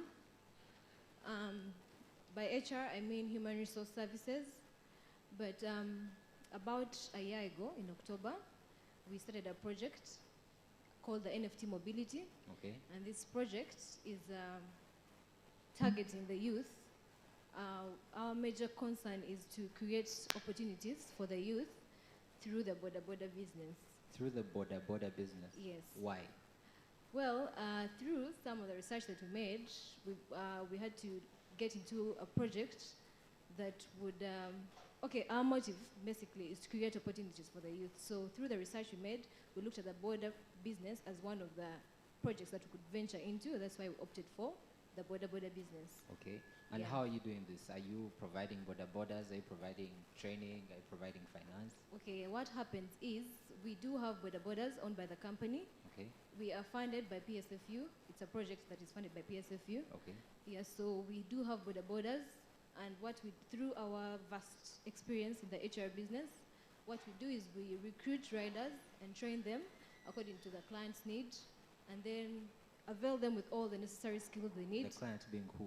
The clients, for example, I'll give an example of you can approach us and tell us that I need a fleet of motorcycles to come and do delivery services for me.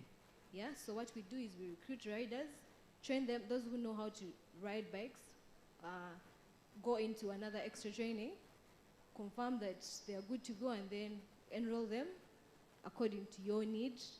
They go through training according to you and the client. They go through that training before we actually put them on board to come and start doing work for you.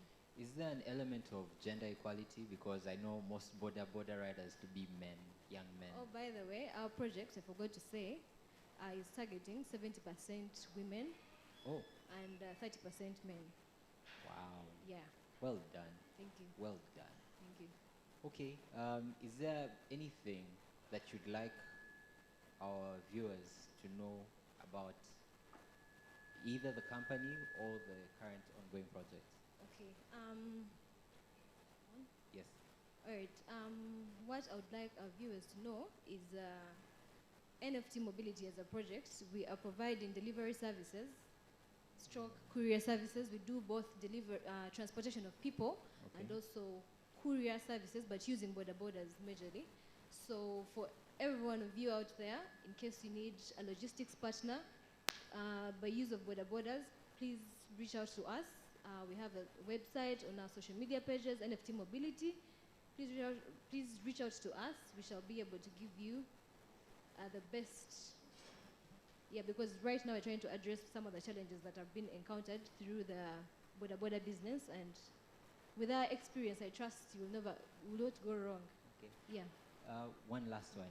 Is Shanaina Ahewa part of NFT? Is she on your team? I do not know anyone of that name. Okay. Yeah. Well, thank you so much. It's a big company, so I don't know. Maybe she's working some other country or something, but I'm not sure of one. Okay.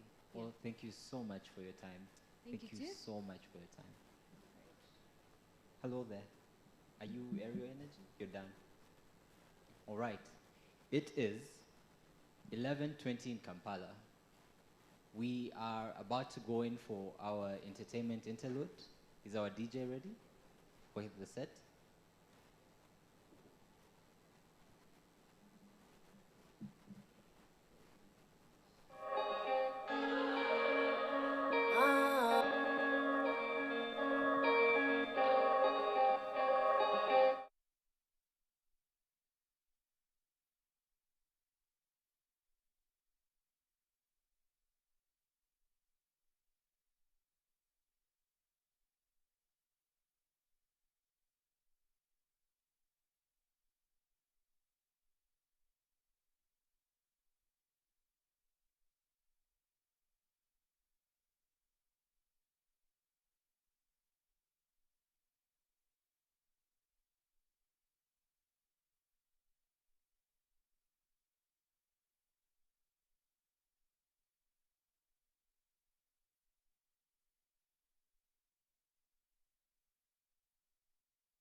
To Kampala Innovation Week.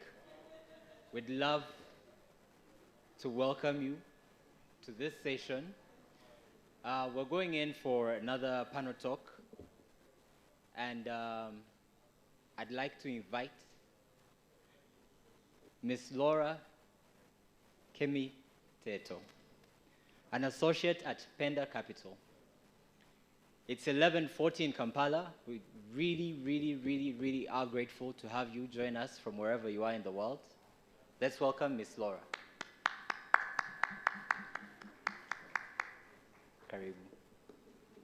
You may have a seat.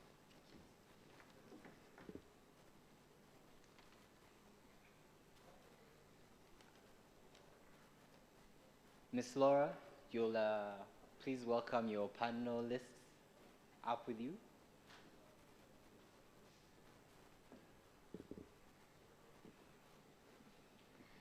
Good morning.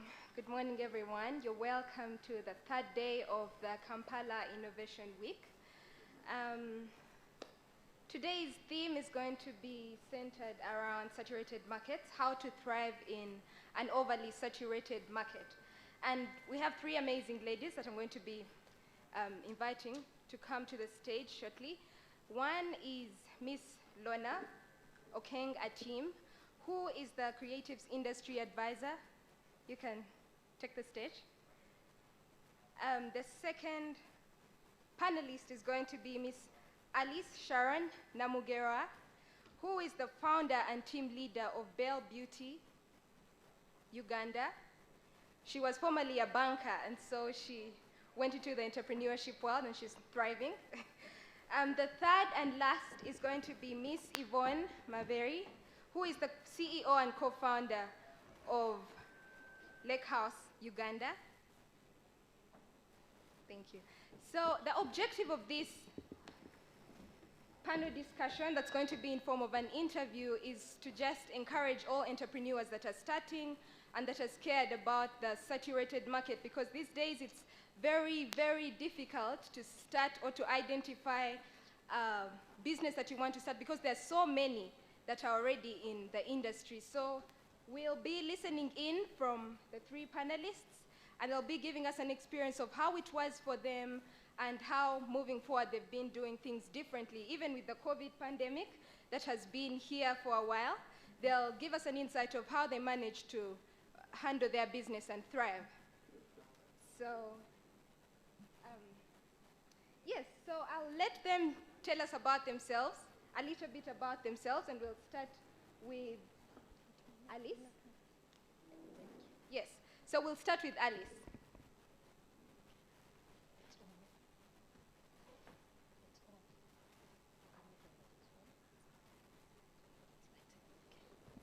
Okay.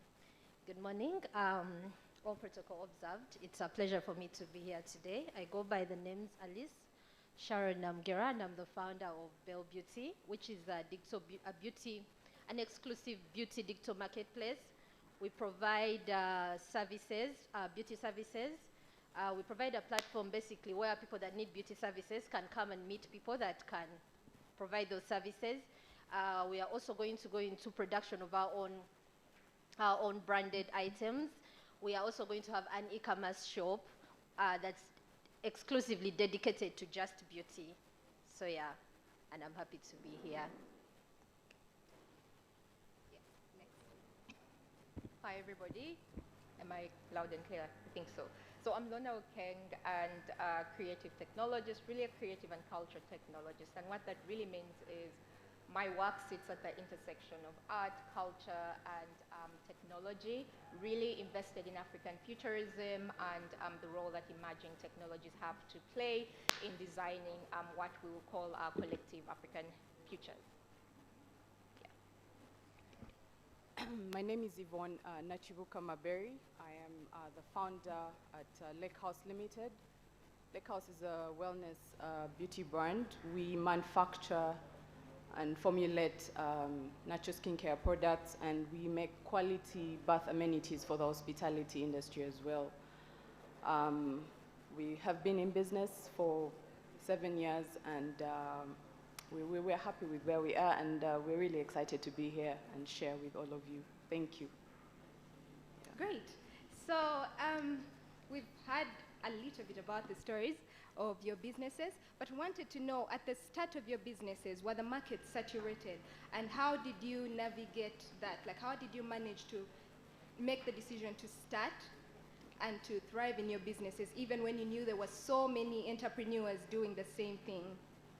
Yes. Okay, I'll go first? Yes, you can go first. I can honestly tell you, when we started, that wasn't on my mind, on how many people are in the business. We were just focused on getting started, having your vision in play. But I can honestly tell you that it is a saturated market. Yes. And I think the only thing you can do in this time is to focus on what you're doing, your skill, your niche, the people you're targeting. You just keep focused on that, build on that, improve on your skill set, and I think you'll sort of survive.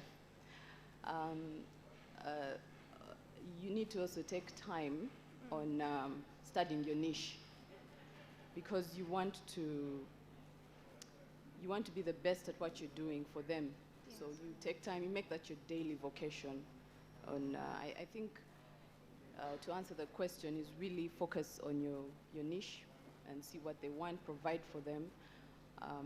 A saturated market means there's always a surplus of the things, of the goods or services that you can provide. It also means that at the end of the month, your stock will always remain. It means your customers or the market has alternatives to what you're able to provide. So you've got to just keep focusing on your niche and think of being different, differentiate yourself, and I think I hope I've answered the question. Yes, you have. Yeah. Does anyone else want to expound on their businesses? Okay, I'll add to what she said. When I ideated the idea of starting Bell Beauty, it came from a place of passion about beauty industry. All know that the beauty industry is a billion-dollar industry. So I had to think of a way of how I could come in and in a very unconventional way. There are salons everywhere. I mean, people have their people that can actually give them the solutions you're saying that you're going to give, but how do I package this in a way that it's going to meet the needs of the common person while being different? So when you come into a market like beauty that is obviously saturated, there are more than enough salons to go around, there are more than enough professionals to go around. You have to ask yourself, how can I reinvent this idea to actually be different from what's already in the market? When you speak of beauty, the obvious thing people think, even now I still have trouble explaining it to people that it's not, I don't have cosmetics anyway yet. People think that, oh, you've gone in through the cosmetic side. And when you explain to them it's not cosmetics I'm actually dealing with right now anyway, people will give you, oh yeah, so you have a salon. I'm like, no, I don't have a salon. But what I actually had to think as me, how can I actually place myself in this lucrative industry while being different? I had to reinvent my idea. I had to know that right now everything is digital, everything has gone online, and I saw that when it came to beauty, only the product part had gone online and not the service part. So instead of starting from the product angle, I started from the service angle. So in that way, I am doing something that has not yet been done. Please don't do it yet. So I've started from something that hasn't yet been done, and I get to actually command which direction it can go, because there isn't any, to the best of my knowledge, there isn't any player in the market that's exclusively dedicated to providing a service platform, a beauty service platform. So in that way, I was able to actually deal with the saturation problem. But I know that later on, that will also become an issue for me that I will have to focus on and see how do I actually create flexible business models that can deal when the saturation has actually happened, when there are so many ideas that are doing what you do. So yeah, I always find a way of reinventing yourself find a way of reinventing your idea. If everyone is doing something, ask yourself, how differently can you do it? It can still be the same idea, but how can I package it to seem different? And then another thing that I've noticed that can work is building a brand personality. We all know a lady called Manuela. She owns the Cradle. But when you watch her videos, she's actually talking about how she's passionate about children and the methodologies she uses and what. So when you don't know what she owns, but when you watch her videos, you want to find out what exactly is it that she runs. And because of the knowledge she's giving out and how she has built her brand and her personality, you get the trust that I can give my child to Manuela to take care of because of what she's doing. So build your brand, build your personality. Let your brand and personality speak to what you're actually doing. Yeah. Thank you. You said it so well. Lorna, as a creative advisor, as a creative industry advisor, what challenges within the creatives industry do you see today, and how has the UNDP worked? How are they working to make it how are they working with the entrepreneurs to make sure that they're meeting halfway and they're helping them thrive? Thank you so much, Laura. So I'll just add to what they said before and then answer the question, yeah? Perfect. So going back to, how do you then manage as overly saturated market? Just adding to what she said, a saturated market basically is a thriving market. So what that actually means is there's a massive demand for that particular product or that particular service, yeah? Yes. And that's a fantastic opportunity. I think any entrepreneur would understand that what that then means is it opens up pockets of opportunities that could then be explored.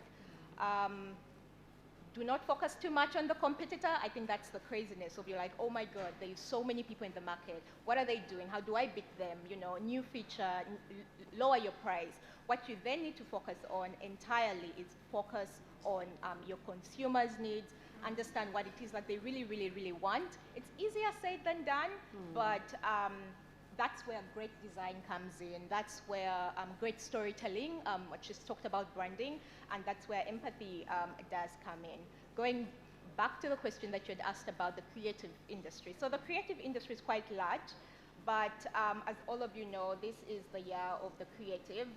Now more than ever, there's such an interest in this industry that I argue, and this is really a personal argument, that the creative and culture industry is gold and is Africa's biggest, could potentially be Africa's biggest export if organized. For a very long time, Africa has kind of freely given out its IP or cultural IP or creative IP. But now we just want to organize ourselves, jumpstart the industry, formalize it. And I think that's where organizations, such as UNDP, what Motive is doing at the Innovation Village, is building the infrastructure to jumpstart what has been a less supported industry, but is very, very, very important. So if you look at what's going on globally right now, there is a movement towards the creative, what they call the creative economy.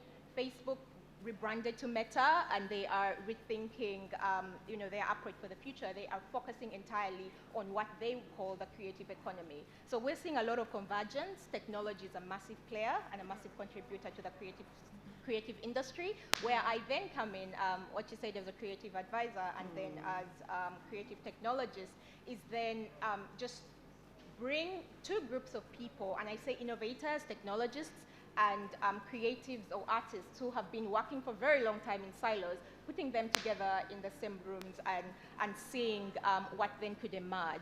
So the creative industry today is deeply, deeply rooted and embedded in technology. You cannot look at them separately. Fashion is being disrupted by technology. Music, the whole music industry now entirely rides on tech. Visual arts, you're seeing augmented reality, virtual reality coming in to democratize and decentralize access. So yeah, there's massive opportunities, I think, for the key players or the partners or anybody who would really want to be involved. The artists, I don't think we have a shortage of artists or creatives. We actually have an abundance. What we need to then do is support them, And so it's putting together the infrastructure to jumpstart this industry and really, really support it, but most importantly, patronage. Yeah, so in the VC language, I mean, in the tech world, it's VC. We need investors, but in the art world, it is patronage. We need people who are willing to put their money to back up the creative industry. Yeah, that's how I put it. That's good. Okay, so Yvonne, what are some of the ways that entrepreneurs can stand out in an industry that's overly saturated? An ordinary entrepreneur that's just getting into the industry right now. Okay. Yes. So I think I'll just give my advice. Yes, that's okay. Yeah. When you're starting out, you're sort of solo. So I think the core things you need to focus on are optimizing yourself, your business. First of all, as a person, work on yourself, get the skill set, get mentors, learn from other people. If you're presented with the opportunity, reach out to competitors that are already in the business and those that are willing to offer good information, take it. Develop yourself, learn. It's never too late to learn. Learn the skill or the business that you're getting into. Secondly, I talked about optimization. I meant the business itself, people think it's very theoretical, but it's very important to get your systems right from the go. If I'm in manufacturing, so understand where you're going to source your materials from, the people you're going to partner with, the partnerships, the strategic partnerships you need. In my case, I need farmers, I need goat milk farmers, people like that. Right from people who in packaging, get all those, the systems, the steps right in place. Really, the essence of what I'm saying is just focus on your business. Just forget the world. Focus on putting your systems in place, even up to hiring the people you're hiring, your organizational structure. Get all that in place. And this is sort of a foundation. When the wind blows, COVID comes, you're still standing. You're just able to think of other solutions, but because your system or your foundation is strong, you have that in place. Maybe another one would be to get your costing right, your pricing right. In the process of optimizing, do all that, do your costing right. I'm going to refer a lot to manufacturing because that's what I do.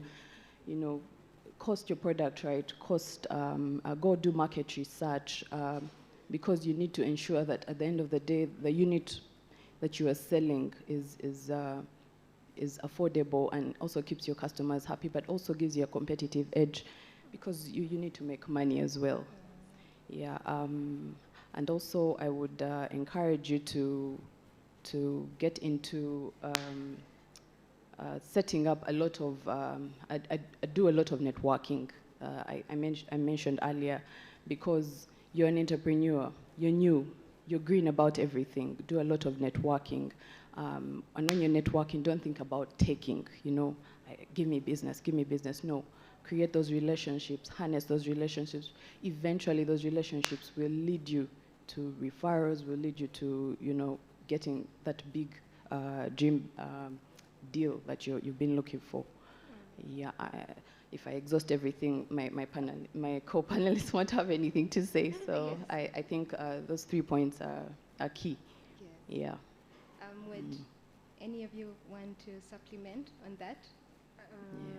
I will just supplement on the part of pricing effectively and networking.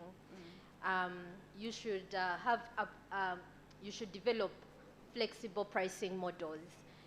Make sure that your pricing model or revenue model can easily adjust to whatever economic condition it is or whatever season it is. If you need to actually adjust, don't feel like a failure because you have to go back to the drawing board and readjust what you said. If you said that you want to, let's say, now let me give an example of me.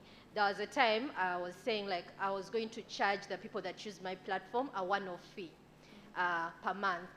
And then when we sat down, I was like, this is not sustainable. Yes, right now we could be in the starting stages and we are trying to fly and everything, but time is going to come where there will be too much business and one of us will be cheating the other. So I went back to the drawing board and I developed another pricing model, which was commission. Then I was like, then when I looked at the numbers of commission, I'm like, this is not going to work. It will take me a really, really long time to ever break even. And then I adopted another pricing model. What I'm trying to say is that do not be stuck, be flexible. Be flexible, learn to adjust to the existing marketing conditions. If you keep your models, whether operational model or business model, to just one thing, you are going to be left behind. The only way you can survive in the midst of your competition or in the midst of a saturated market is being flexible. Learn what the other person is doing and see, how can I do it? How can I do it even better? If I'm saying I'm giving you a platform to, have access to beauty service providers whenever you need them. Okay, so, and then, like, okay, now you've done that. What else are you going to do? If you get like 3 other apps that are doing the same thing, what's the other value that you're adding? The only way you can develop these strategies is if you learn how to be flexible. Do not get stuck on something if it's not working or if its time has run out. So that's one thing. Then the part of networking. I know networking can seem so scary because not all of us are born extroverts. And whereas some people can easily move into a room and make an impact, some of us will need Moses to come and part the Red Sea because some things don't just come easily to us. But there are so many online platforms that you can tap into, and you get to see what other entrepreneurs out there are doing and how they are surviving things. Like the challenges you're facing, you're not the first person to face them. The things that are happening, you're not the first person that they get to happen to. So if you are an introvert or if you are a person that does not survive well in certain settings, tap into the online platforms. There are so many online platforms that are offering mentorship, that even just reading people's stories, get someone like who is probably in Silicon Valley doing an idea that is quite similar to yours. Even if it's not similar, how did they do it? Get inspiration from these people who have been there and they have done it and they are winning. So networking and mentorship come in different ways. It doesn't have to be the traditional way of, oh, I met someone who is doing something I'm doing and this is what they told me to do. No. So there are so many platforms, and we are so lucky that we are in such a time whereby there is a lot that is online that you can learn from. There are so many women entrepreneurship platforms. There are so many, like Facebook platforms. You're going to find websites that are just there, ready to mentor people, to match people to experts who have done these things before, to even help you just structure your business. Get your business structuring right from the start. So yeah, that's I would. Thank you. Thank you so much. Yes. So, Lorna, what would you tell your future self? Imagine yourself as an entrepreneur starting in today's world. How would you do things differently from the past? Like past, I'm saying even before COVID times, and you're starting it after the COVID times. How would you do things differently if you were starting a business today? Very interesting. So you're asking me questions, assuming I'm an entrepreneur. Yes. So I spend a lot of my time working then with entrepreneurs. So I'll speak maybe from that angle. So as they both mentioned, we are living at very interesting times. And before I introduce myself, I did say I'm very invested in African futurism and really futurism in general. So what that means is we need to, and COVID has kind of cemented that, but we need to put together groups of people who are going to imagine Africa's future and not wait for problems to happen, and then we then try and do quick fixes. So that's what's happening currently. So going back to what I'm saying, 25% of innovators, and I would really encourage all innovators, imagine your future. Imagine, and an easy way to do that is, everybody asks, what's your problem? I mean, what problem are you trying to solve, and what's your solution? What you then should ask yourself is, what future problem does my innovation or does my business cause, right? Yeah. So if you're, for example, I always use maybe the border business. It's of creative, but border business.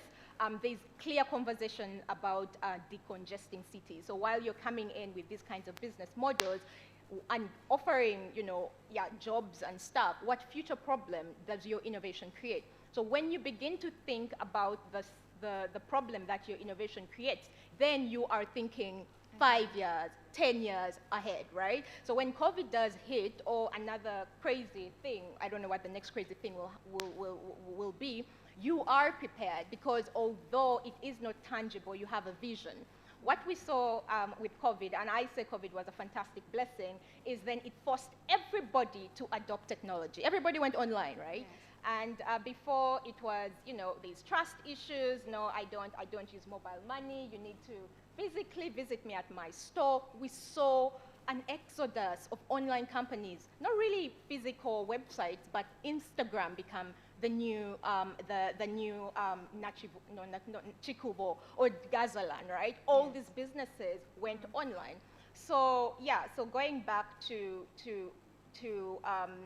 your question, if I could go back 10 years and just advise any entrepreneur, I would ask them, allow yourselves to adopt a sense of futurism in your innovative strategy. We are moving from this information age, which is basically knowledge-driven, to what we then will call the conceptual age, which is going to be heavily driven by high concept and high touch, right? People are moving from buying products just because it's a utility or it's a basic service to something that has meaning, I don't know, beauty, some kind of aesthetic value, right? So the value proposition will change. An easy example going back to that past and future would be the candle industry.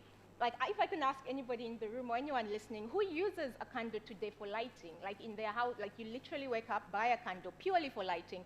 You'll find that almost nobody does.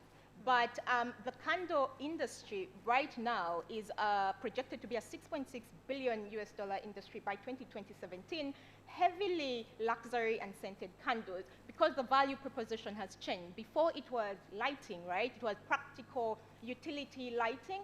And now, the candle is the brand ambassador for romanticism. It is the Valentine's message. It is, it's used in spas. It's used in, we are carrying the Catholic Church's cathedral into our homes, right?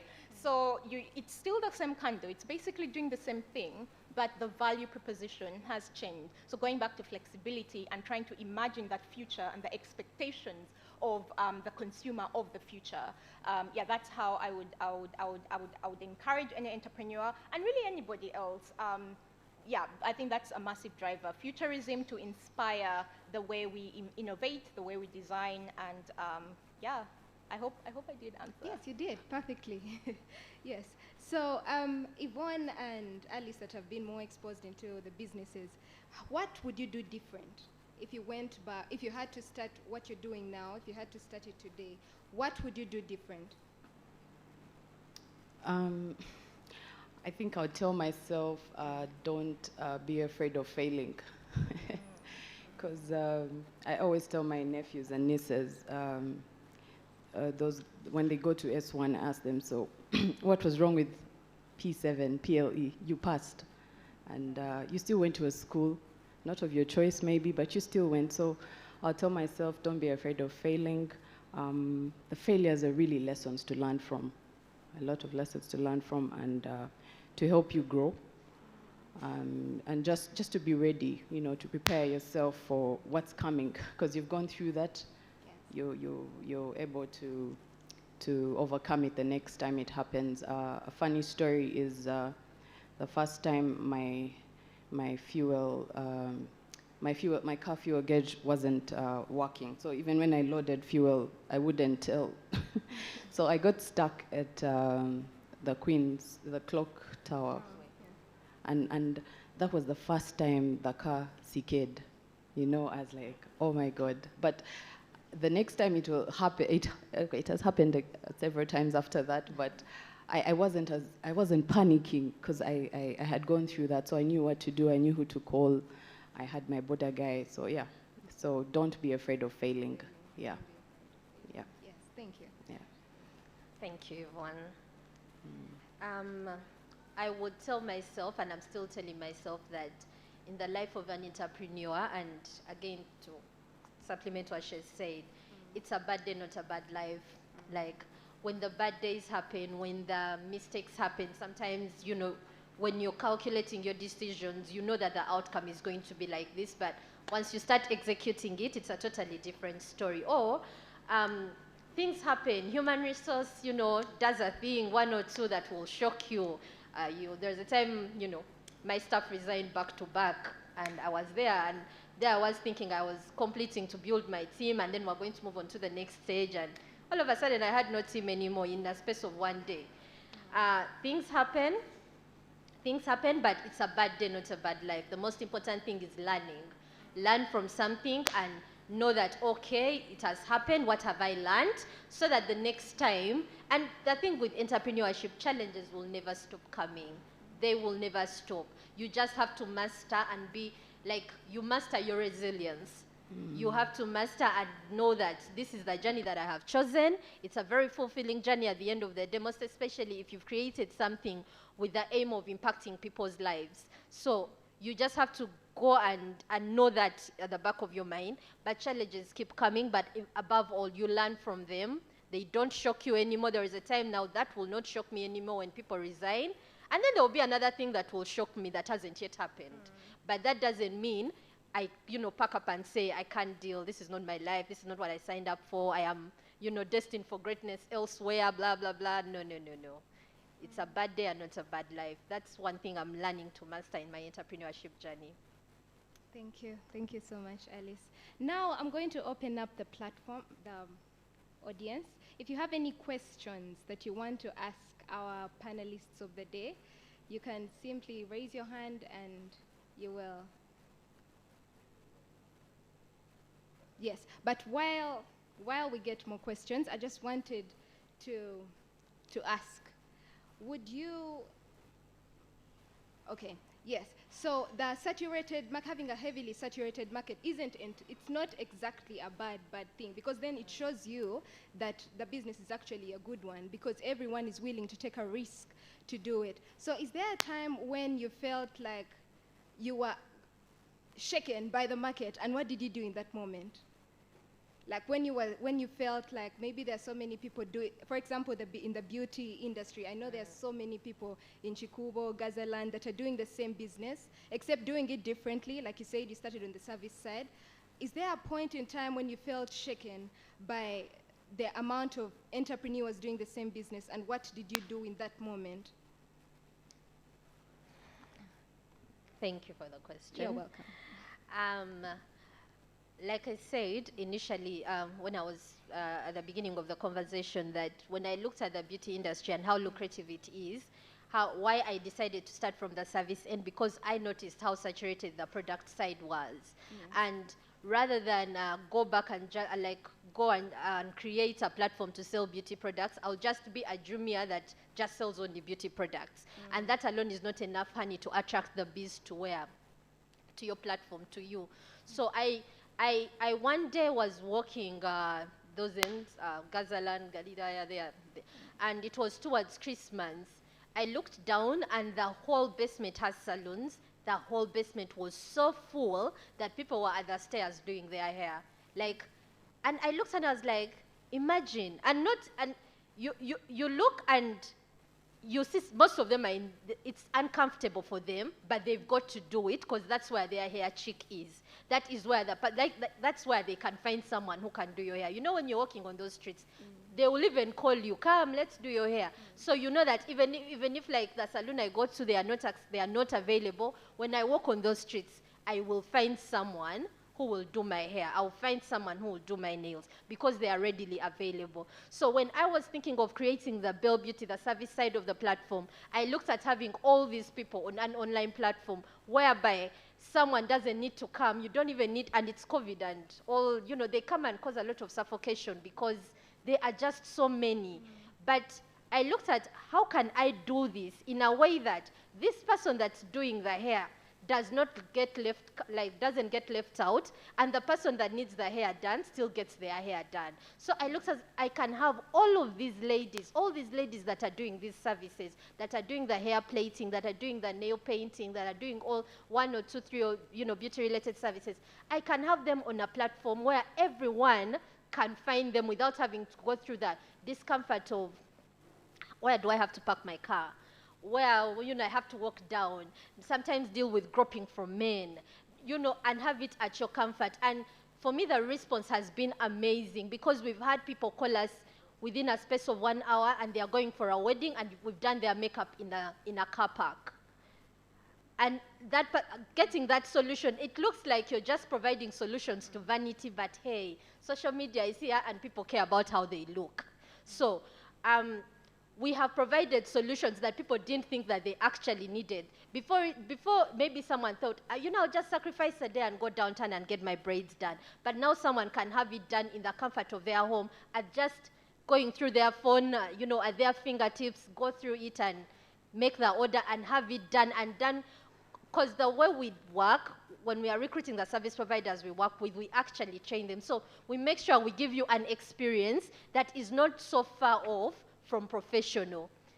Granted, yes, there are certain, we get feedback and we amend accordingly, but we make sure we give you don't miss going through the discomfort of having to sit in a suffocated place to just get something as simple as your hair done. So we came up with a solution whereby you don't have to make a choice between taking care of your kids or having to make decisions of where am I going to park my car or what. And we say, this is what we are going to do for you. We are going to make that our problem so that you can get this fixed. I don't know if I'm Yes, thank you so much. Does anyone want to speak more on that? Okay, I can say something. Thank you. I think when I realized that I was in a saturated industry or business, I think at that point I had, there was some sort of business maturity, So all the time I have done a lot of networking and engaged with people. So my mindset has changed. So I believe there's enough for everyone. So I think in this saturation, I think you must allow and believe that, of course with the ethos that there's enough for everyone, that you could, I believe also in lean management. So you can have other people help you and support you, people who are skilled in other things, so that you focus on that skill, on that art. For me, it is focusing on creating the product itself. So I will outsource a digital marketing manager. I will outsource an accountant. I will outsource a lawyer, so that your life becomes easy and you're focusing on the product and the service and the client as well. Also, in a saturated market, I think you should focus on your customer satisfaction. I have invested a lot in collective customer feedback, not singular feedback, collective, because it sort of guides you on what they want, how they want it, and this sort of helps you perfect the product. And when you've done that, it will sell, So that collective feedback from customers is very key. So I think in a saturated situation, I think you also, it's really about focus and focus on your customer, because you're creating for them, I'm creating for them. So I focus on the customer, Thank you very much.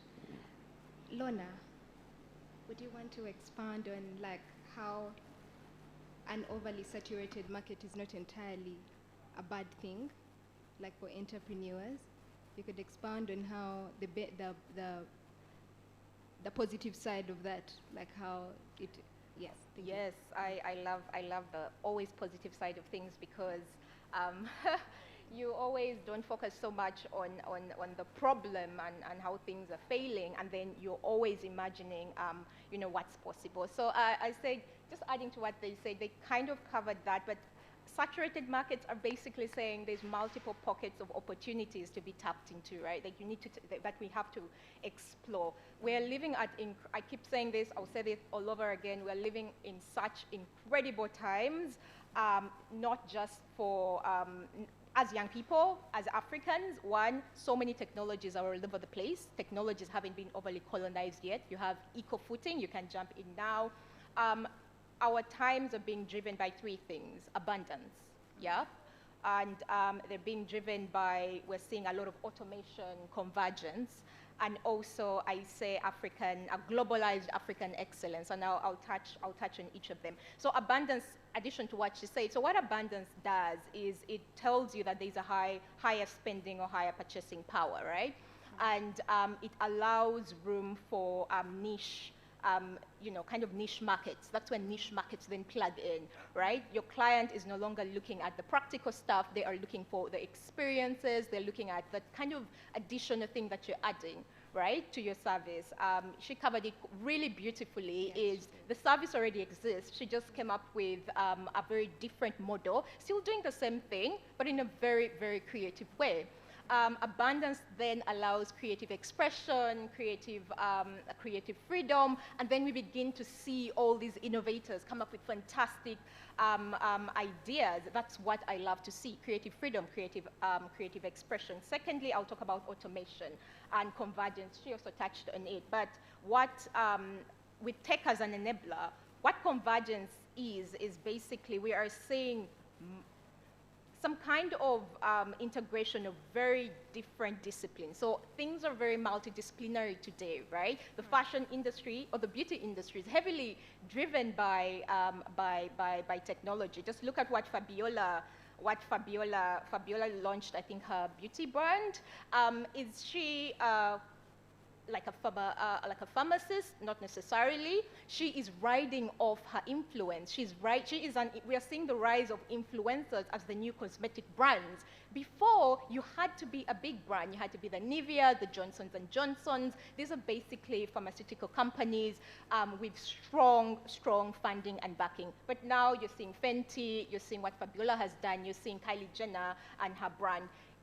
That's what convergence then allows us to do. Use your resources. If you are an expert at marketing, which is what she does with her influencing, outsource everything else, and that's what she covered, is focus on your strength, outsource everything. There's so much software to solve pretty much all your challenges, and then there's so much support that you can build around your brand so that you focus on what you're really good at, which is the product. The third is I talk about globalized African excellence, and really this is really Pan-Africanism, but this is going to be the youngest continent.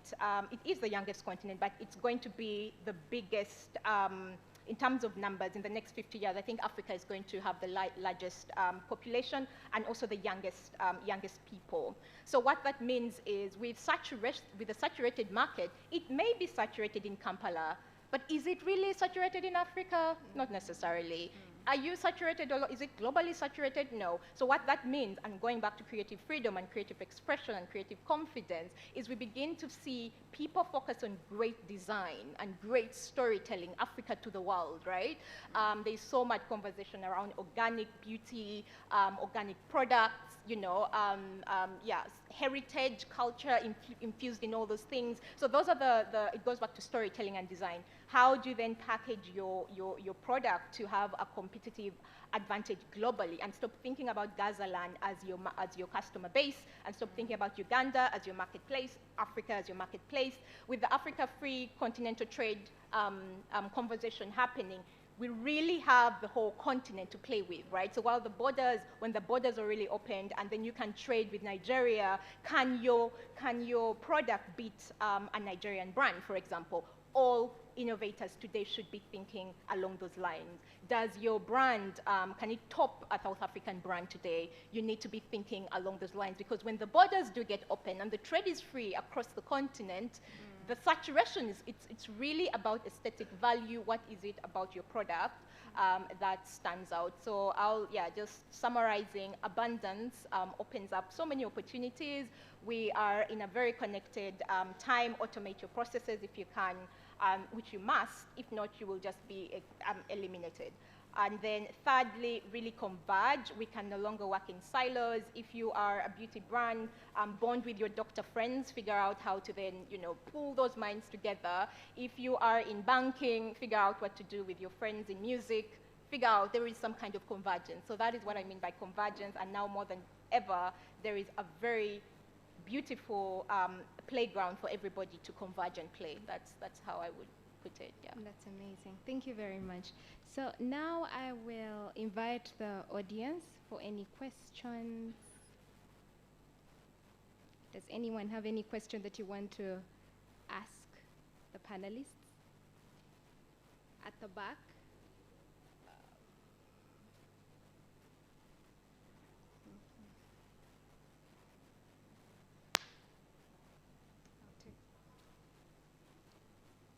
So I'll take all the questions at once so that we can answer at the same time. Yeah, many thanks to our panelists for the insightful discussion. I would want to gather their comments, I mean all of them on the panel, about what currently Africa is pushing for, the African continental free trade. Already we are discussing digital transformation. And of course, I guess some of you who are already having markets across the borders have already started on that particular strategy. But again, as entrepreneurs here in Uganda, is it something that we should be pushing for, or actually our market is not satisfied yet? We have seen most of entrepreneurs pushing for bigger markets, better markets, like in Nairobi, those who are pushing to enter Nairobi, enter Nigeria, and many others. But what could be the focus that maybe some of us are missing out is on already available market that currently we are not utilizing? Is it that we are over-innovating? Because ideally the challenges that Ugandans have are enormous. There are still many, but okay, what are your comments about that particular strategy that most of the entrepreneurs are pushing for rather than the local market that is unsatisfied? Thank you.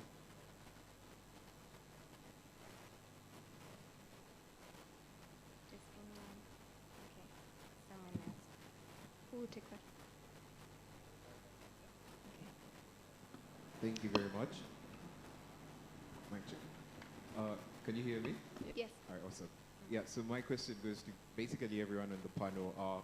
You've done so much talking about outsourcing and really doing what you're great at.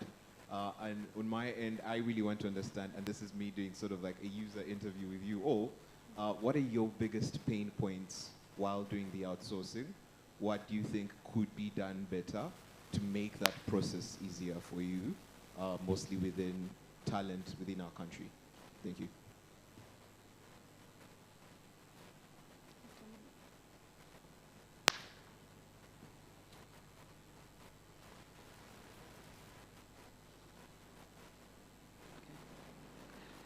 Okay, I think I will touch, oh, sorry, someone else.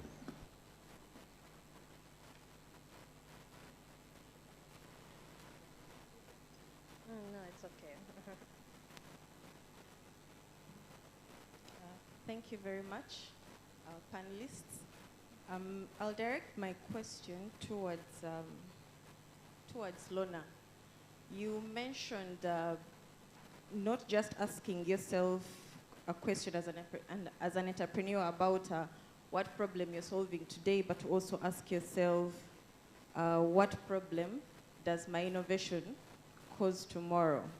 So in a saturated industry, for example, here in Uganda, speaking to, say, the beauty industry, many of the players are not really trained, or it's not an organized sector.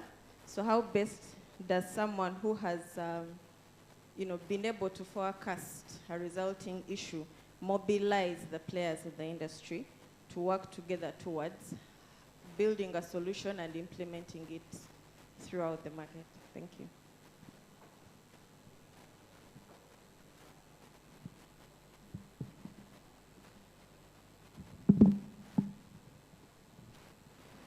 Okay, I will touch on the first question, and it was, I think, not really getting it.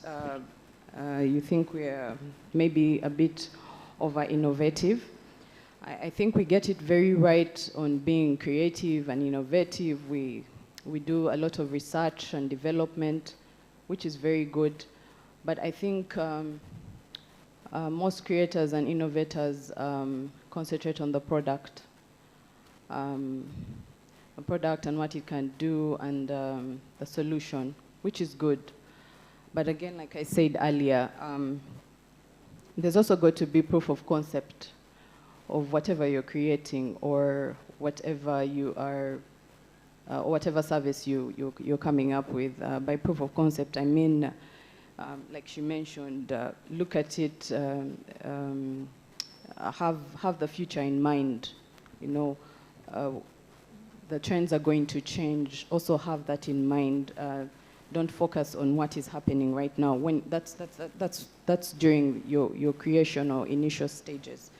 I also think, like I mentioned earlier, optimization of your business. It is your product. It is your baby. Try and accept that maybe you're only good at putting the wires together. Bring on board are as much very important. If yes, you're going to have an accountant, take time and also learn those things, everything to do with finance. You want to source, take time and bring on board someone who's going to teach you about finding finance, or finding financing and organizing yourself. I think those are areas that we sort of ignore. And also, when you're starting out, try to envision the business not 1 year or a few months from where you are. Try and envision at least 5 to 10 years from now. Actually, write down. It's just a statement. Write it down, and then after that, break it down, how you are going to go through that process. I think those are the things that sort of fail us, even when we have the best product or service on the market. I hope I have answered the question. The person who asked the question, have I answered your question? Yes, you have. Okay. Right. So the next question, Alice, do you want to take it on? The pointers of outsourcing. Oh, okay. Yeah, thank you. You're welcome. Again. Because when you're an entrepreneur and you're starting out on a business venture, you only come with one head. Like, your head can only deal, you have your idea, you have your, I want to create a platform that does this and this and that, but I don't have programming skills, I don't have, coding skills or whatever. And there are different aspects that make up a business, and as an entrepreneur, you'll find that you can only serve one in your own capacity, and when you look at your skill set, you can only serve only one aspect. So outsourcing is very inevitable, because you can't, hiring people and them being permanent staff, that's very costly. So outsourcing is very inevitable. However, in my journey, I have faced two challenges with outsourcing. One, professionalism. And also the second one, because I'm going to explain them in one thing, being a woman, or being a lady, or being a female. So I have a banking history, and in banking, we all know that professionalism is something that's not joked with. So when you say you're going to be somewhere, you're going to be there. If you're not going to be there, you're going to have the decency to communicate, or literally timekeeping, just little things. But you're going to find that when you demand this level of professionalism from the people you're working with, starting from, people want, oh yeah, I have agreed, I'll do this for you, I'm going to do branding work for you, fine. People don't want to go through the whole process of, let's sign the paperwork that agrees that this is what you're going to do for me, give me a receipt, invoice me, let me keep it on my files for purposes of taxes and accounting. People don't agree to that. When you ask them of certain things, they feel like you're asking too much, and then they are thinking, who even knows you? Like, who are you? We only do that when we are working like with big insurance companies. Who knows you? Like, you're going to find a lot of pushback when you ask for certain things, most especially if you have a dream of building your business the right way. You want to build a business and not, take things for granted. You want to file your returns. You want to pay your taxes if there are any taxes to pay. You want to make sure that your books are in order, most especially when you're a tech startup, because you're trying to position yourself for funding. So you're going to find that you're going to work with people, and because you're lesser known or you're just in a particular stage, people are not going to take you as serious as you want them to take you. And now this is a totally different thing when you're a woman. Now, when you're a woman and you're asking people to do these things and you're being serious about them, and I mean, I need you to come with this paperwork when you're coming for our meeting so that I see if we are agreeing to the terms and conditions, or I need you to be here, like if we've agreed we are going to meet at 2, let's all meet at 2. Now, if you act out or you call them out on that particular thing, then you're being moody. Then you're carrying your frustrations from your, family home onto them. Then you're this, then you're that, you're all these other things. You're someone, you fail to manage your hormones. Or is it that time of the month? You're going to be faced, and they are going to outrightly tell you. They are not even going to talk about it behind your back. They are actually going to tell you, oh, is it that time of the month? Oh, what? And that is so frustrating, because when a man comes and asks them to, I've had male friends actually call people up that I had contracted to do something and they didn't do it. Male friends calling them up and them actually doing it in one conversation. Whereas for me, if I, saying, no, I asked you to do this, why aren't you doing it? I'm being frustrating, I'm doing this, I'm doing that. And that is so frustrating, because you're thinking, it's 2021. Why are we still having a conversation about women and, equality and this thing and why are we still having such conversations? But it's something that as a woman entrepreneur that I have faced with outsourcing. And you'll find that if I hire them and they're permanently on my team, they will not do it.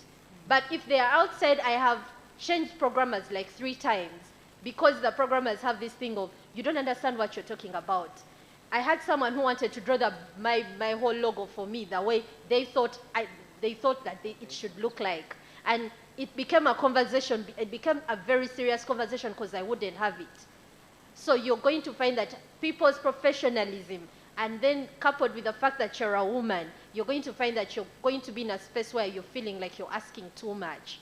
So I feel like this pain point would be dealt with if there was like a database. I know Petroleum Authority has a database of like suppliers and whatever, so you just go to that database and look for someone you want to work with.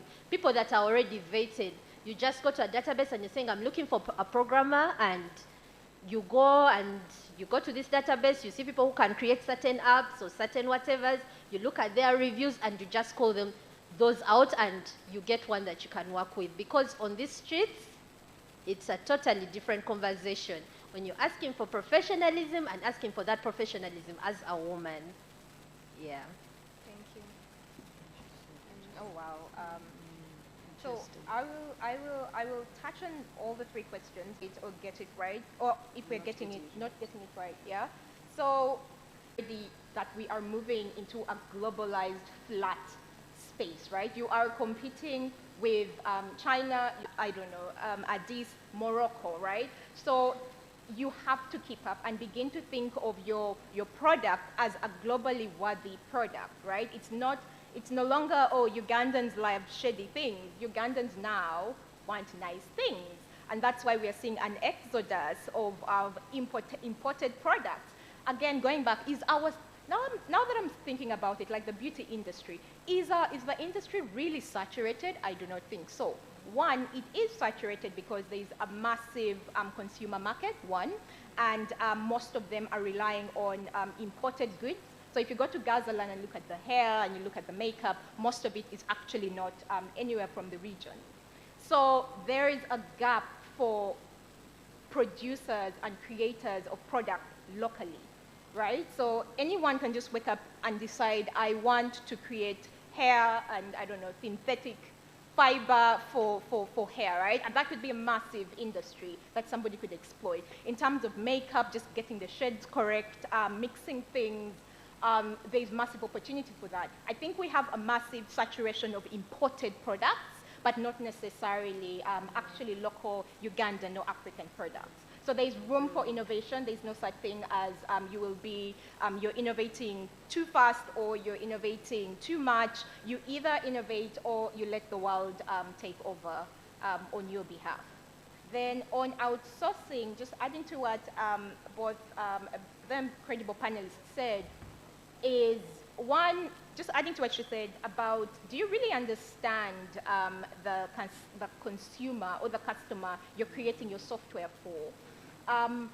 There is that, so the innovators need to actually understand the consumer, right? You cannot dictate that these are the requirements that a consumer will need, and they should organize themselves to fit your product. Secondly, on the other side, I think as people, entrepreneurs in general, we need to let go of this obsession of I am the founder, I am the finance guy, I'm the marketer, the solo entrepreneur, right?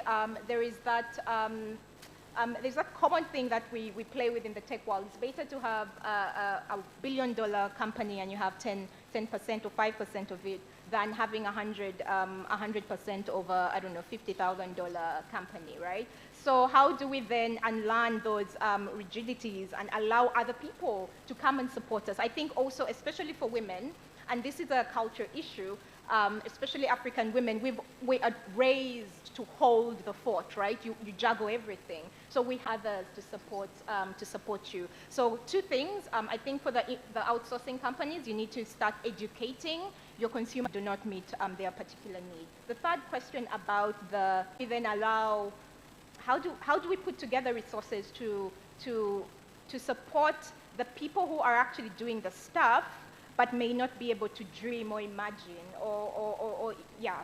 I think that's the hard balance. But when you think about every ecosystem doesn't work alone, right? It's made up of the backbone, and the backbone are the talent, the people who are actually doing the work, right? The braiders, the makeup artists, they're the ones who are interfacing with the customer every day. But then you have the ecosystem builders. These are the people who then support the backbone. And then you have the networks, right? These are the funders, the patronage, that's where patronage falls. And then you have policy. The policymakers, government ties in there. So it has to be a multi-stakeholder kind of approach that all the different parts all over the place. I am an inclusive innovation scholar, but then I challenge people to read agency to them. So the answer to that would hold these industries to extend agent other disciplines, plug in innovators from very different views, but it cannot be, we need to break this habit of one thing in a very mediocre way. Why don't we just pull our resources together and support collectively? I think that's how I would look at it. Thank you so much. We've come to the end of our panel discussion. Thank you so much for the insightful information. We hope that it was very, very helpful to many of you that are starting, many of you that are actually in the industry. And yeah, we can connect with, if you want to connect with any of the panelists, they're going to be giving out business cards, and you can have a deeper conversation with them after this. Thank you so much.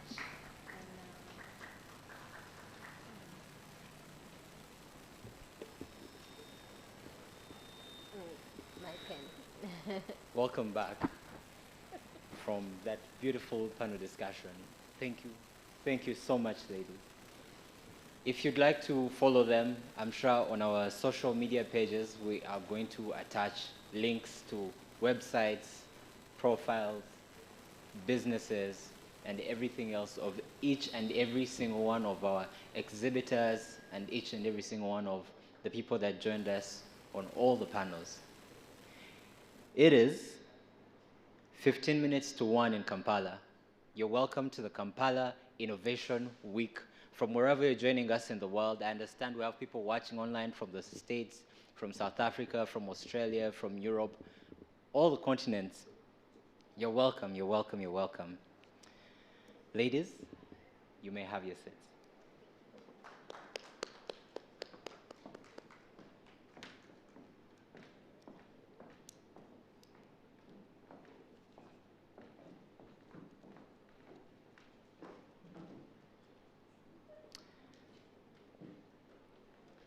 Let's talk growth. We're going to have Mrs. Jean Kunda-Maki alongside a special keynote speaker, and other brilliant panelists that are joining us live in the studios. And we're going to look at harnessing the power of online media, beg your pardon, for business and career growth. If you're with us in the audience, I welcome you to this event. I'd like to request you to share links of this on your WhatsApp statuses, on your Instagram statuses, on your Twitter, on your whatever social media app you're using. Please share, have people join us online. I understand from the information desk that we have so many people joining online since we can't all congregate physically due to COVID. So the website is www.kiw.ug.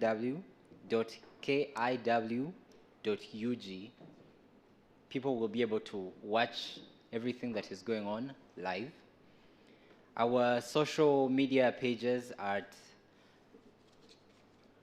beg your pardon?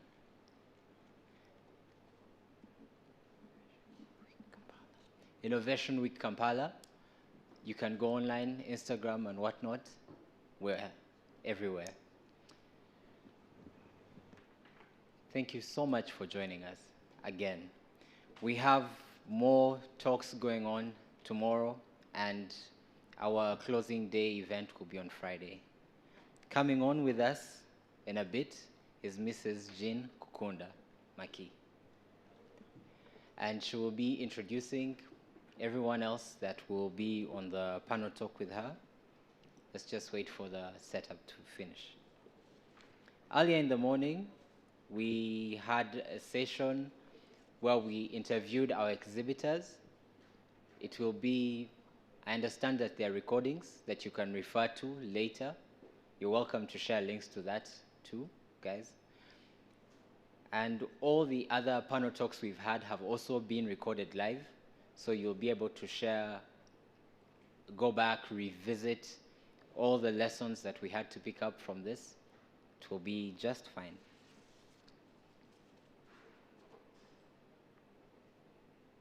Are we ready? Okay. I am Martin Bakene, and I'd like to thank Miss Laura for that beautiful panel. Thank you for being with us.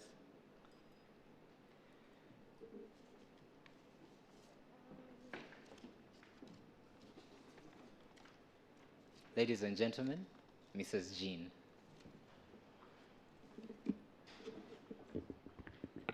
Thank you very much. I made sure that I wear a color where you can't miss me. So I'm excited. It's been a conversation about digital, and now we get to talk about this online platform. I'm really excited to curate this conversation and Design Hub. I'm the director of Design Hub Kampala, but also the vice chairperson of Startup Uganda, which is the association hosting Kampala Innovation Week. So we're excited for this third edition. They chose an old school moderator, so maybe the goal is to also convert to Nigeria, as we're really intentional to learn from this ecosystem. The previous speakers have talked about all these people on the continent doing amazing things, and I think it's important that we can start leaning in to other countries. And so, without further ado, please, Ade, go. Thank you, and good morning, online, the startup of leaders, entrepreneurs, and the young people generally who are part of it. Well done and congratulations. The place I'd like to start, again, the topic in conversation is harnessing online media for career development. But I say that tomorrow, they've done the best that they can, and they are still. But there's so much that the private sector can do. There's so much that young people can do. There's so much that business people and entrepreneurs can do. And when you look, we have antecedents. When you look at the global economy, you look at people, for example, like Bezos, who is founder of Amazon. That company, he built that company from a two-man team, a two-man employee team, to they hire over 100,000 people right now. And you can imagine that there are several businesses like that in the US hiring 100,000, Apple, Facebook, across the world. So all starting from one person. If you look at Nigeria, if you come home, you come to South Africa, you come to Nigeria, you will find businesses. You will find business people that are building businesses from scratch and are creating labor, they're creating employment for thousands of people, dozens of thousands of people. So when they say that the young people are the creators of tomorrow's Africa's economy, it is not easy. This is something that is global. It's already happening in South Africa. It's already happening in Nigeria. So I wanted to understand the gravity of the responsibility that rests on your shoulders. Now I'm here to just show you and help you see how online media could help you achieve that goal, how you could advance with that. I like to joke that even though one of the greatest problems in Africa is that people have talked about before, their lack of jobs, you have high rates of unemployment, and you find young people going to different places, going about with their resumes and CVs, trying to get job openings, struggles, all of that. But I've never really done that in my life. I've worked for over 10 years, probably 12, 13 years right now, and I've never carried a CV. And fortunately, it's just been harnessing the power of internet. It's been harnessing the power of online media, And online media is basically media that is published on the internet, digitally.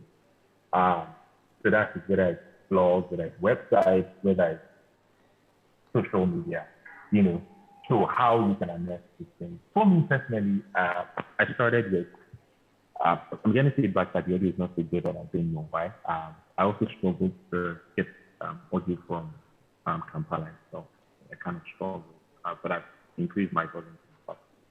So I hope this is any better. I'm trying to put my mouthpiece in my mouth. I hope this is any better. So one thing I did whilst I was in school was, as a writer, as a journalist, I already plugged myself into the writing community, posting my content online, and engaging other people that are writing as well. And I was building relationships, And it got to a certain point that, like, the friends that I really had, the people that I could say that were my friends, were people that I met like 90% online. And that was how active and engaging I was. I have been online. A lot of people that my best friend right now, I met through the internet, So it then got to a point that from relationships that I met online, that I forged online, and people saw the quality of my writing, they began to push jobs my way, like, oh, you can write, like, can you do this for us? Can you do that for us? And small gigs began to come naturally. And when there were events, the leaders in my industry, for those of you who know a little bit about literature and writing, you know about Wole Soyinka, these were people that I was already engaging online. And the internet is a leveler. It gives you that kind of access, on Facebook, on blog. At that time, there was something called the Google Blogspot. I don't think the product is alive anymore, But in place of the Facebook and the Twitters that we have right now, then we have like Blogspot. So I was pretty very active on there, sharing my skills and my ideas, my writing abilities, and that gave me exposure, and from that moment until now, like it's been the same strategy. If I need to get into a new industry, I find the people there, I find where they are online. I show my skill in front of them where they can see it online. I show my skill where they can see it online. And that exposure has been amazing. Okay, so I've been asked to talk directly. So let's see if this works. Sorry about that.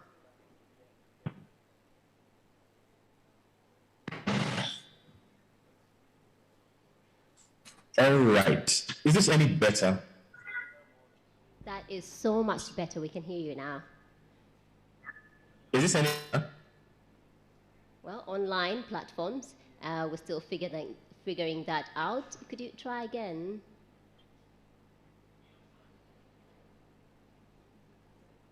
Well, at least we can see your face now. Can you hear me? I think the problem is from your end, like it's faint. I am struggling to hear. Oh, now I can hear you better. Can you hear me better? Much Yes, better? I think it's slightly better, but it's my audio better. If that's better, I think that's most important.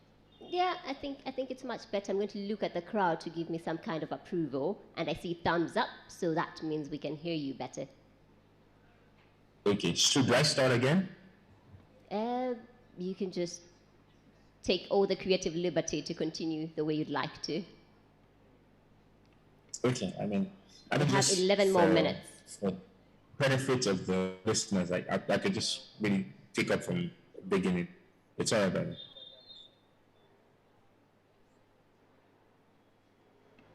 All right, so can I go? Yeah, you can go on, please. Thank you. All right, guys. So I apologize for that technical glitch. So again, I think I started by mentioning the importance of being an entrepreneur. I understand that in Africa, necessity kind of forces us to start businesses, but the opportunity before us is much larger, and it's more important beyond just survival to actually creating employment for a lot of people.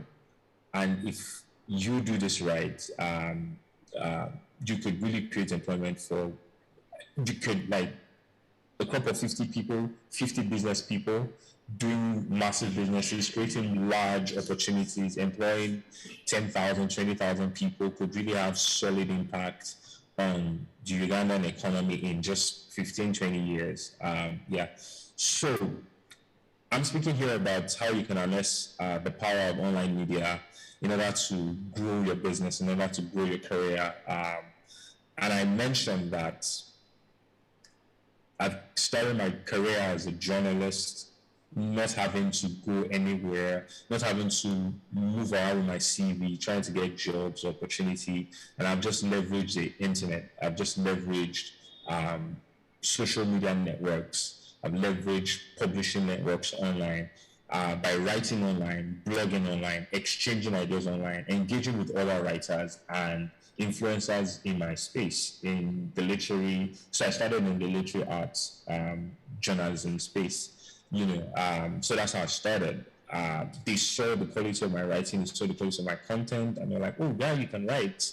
And then they pushed opportunities my way. When there were gig opportunities, they pushed them my way. And with consistency, continued great reports and writing, a steady job came, and I said that I've kind of maintained that same principle when I want to break into a new circle, a new network, whether it's local or international.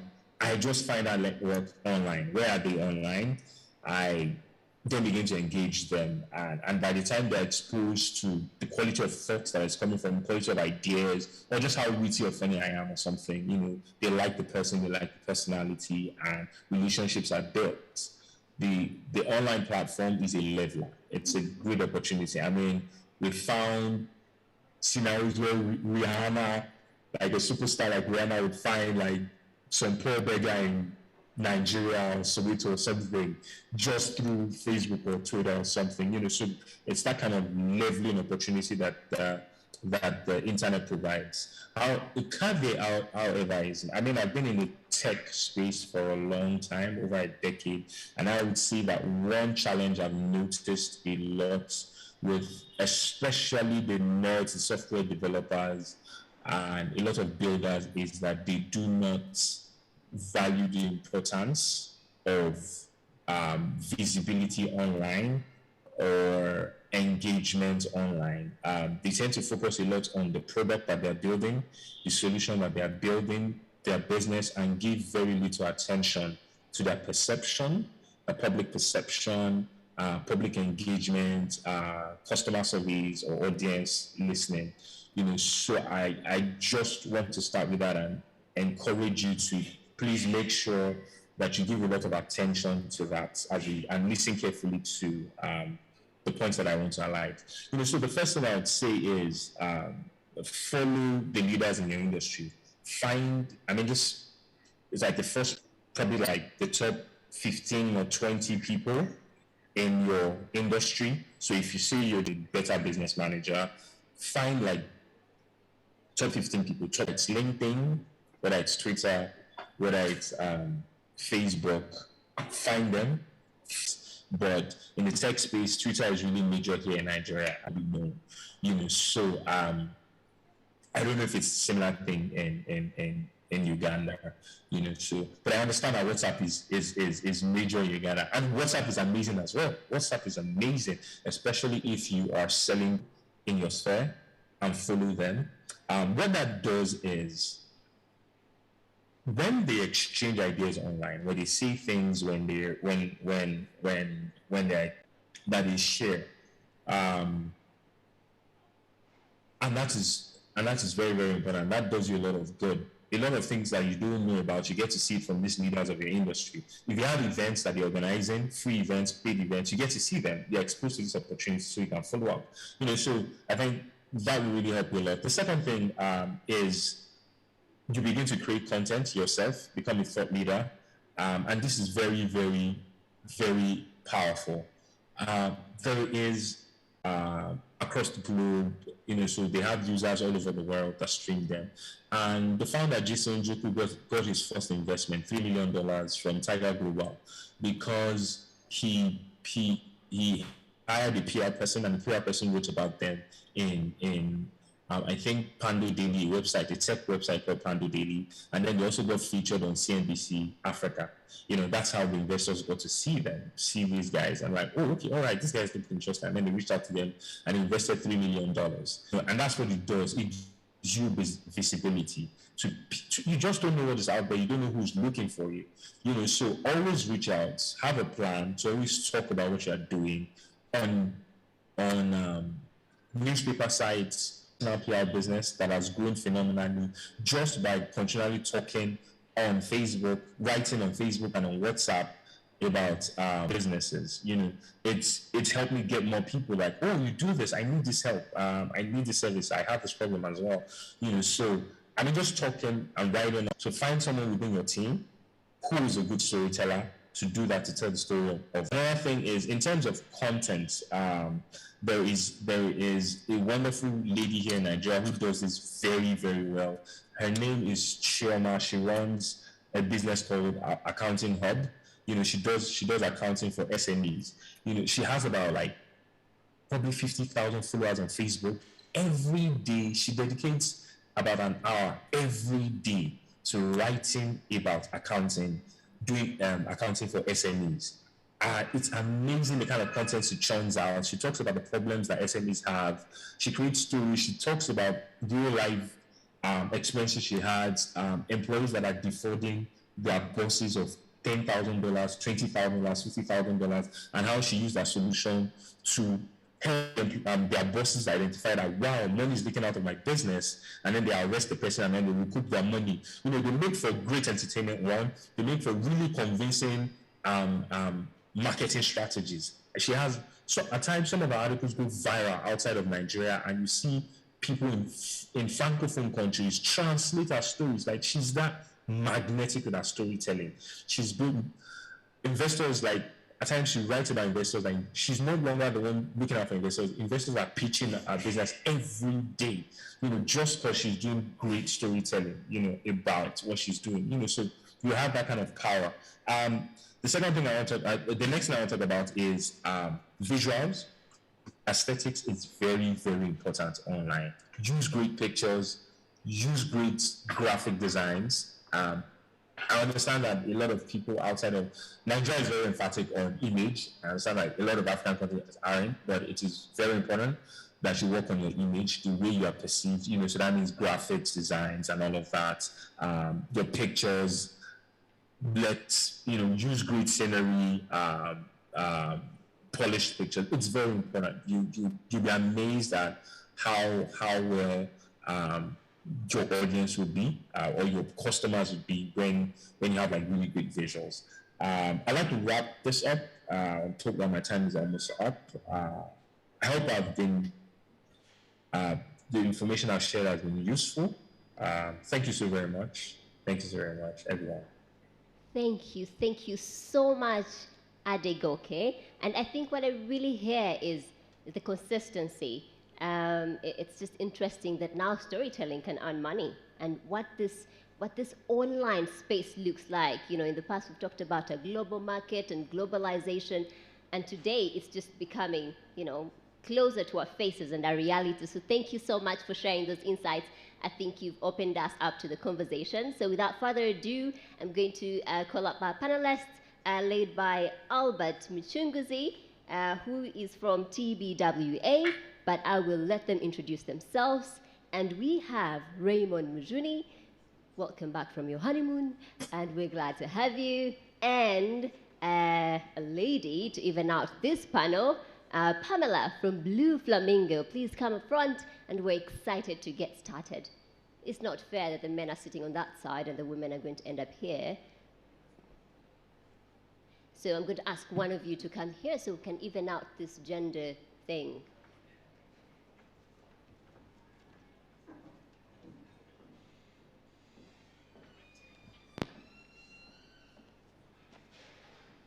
Welcome, welcome, welcome again. I'm just going to quickly ask you to introduce yourself, starting from the far, I don't know my sides really. So Raymond, that's going to be you. Who are you? What do you do? I haven't been asked who I am in such a long time. But yeah, I'm Raymond Mujini. I currently am... Okay. I'm Raymond Mujini. I'm currently the head of current affairs for the Nation Media Group in Uganda. And I am the co-founder at the African Institute for Investigative Journalism. Hi, good afternoon. I'm Pamela Hatega, General Manager for Blue Flamingo Digital Africa. I look after the Uganda market. Hi, greetings everybody. Pleasure to be here. My name is Albert Mchunguzi. I'm the COO and Digital Strategy Lead of TBWA Uganda. That's an IMC agency. We call ourselves the Disruption Company. Ooh, these people are very humble, but Raymond is an award-winning journalist. And this gentleman over here who wears many hats, that I would like him to talk about those hats, including a head of ICT, something? Yes. Yeah, in keeping with the format, we tried to make the introductions a little bit short. But yeah, the hats tend to be many. Before I went into marketing, I had a fairly long career in IT, where I also participated in the formation of the ICT Association of Uganda, which for the last 4 years I ended up leading as the board chairman. But I left that role at the beginning of this year. And apart from that, I've also done some work with an online magazine now called PC Tech, which I also founded more than 10 years ago, which is where I actually met, how I actually met Pamela, who is one of our panelists today, also at that time in her previous life. Thank you. Thank you. And Pamela is again supporting Blue Flamingo, which is a digital company that has done quite a lot and just beyond the Ugandan context. Am I right? Yeah. That's right, Jean. So Blue Flamingo that started here in Uganda is now in 5 African countries, with physical offices in those countries. And with quite a number of synergies around Africa, extending into Ghana, Tanzania, and Ivory Coast. We have also opened up a digital skills Digicon Academy, whose primary goal and vision is to see up to 3 million Africans being literate and understanding digital media and how digital media works. Over the past couple of years, we've been able to train over 25,000 Ugandans and Rwandans, which is such an exciting milestone. Yeah, I think at this point, I would just hand it back to you, Jean. And Raymond, who ruffled some feathers in the journalism world with this investigative angle to journalism. I was hoping to not speak about my sins today. But yeah, if we do the longer introductions, then I have to start by saying I'm a husband. newly married husband. But in the journalism world, I'm making 13 years. You ditched law school for journalism? Yes, I ditched law for journalism.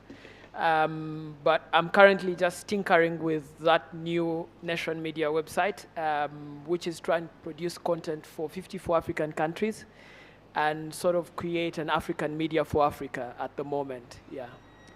Thank you very much. I just really want to paint a picture for us before we start this conversation.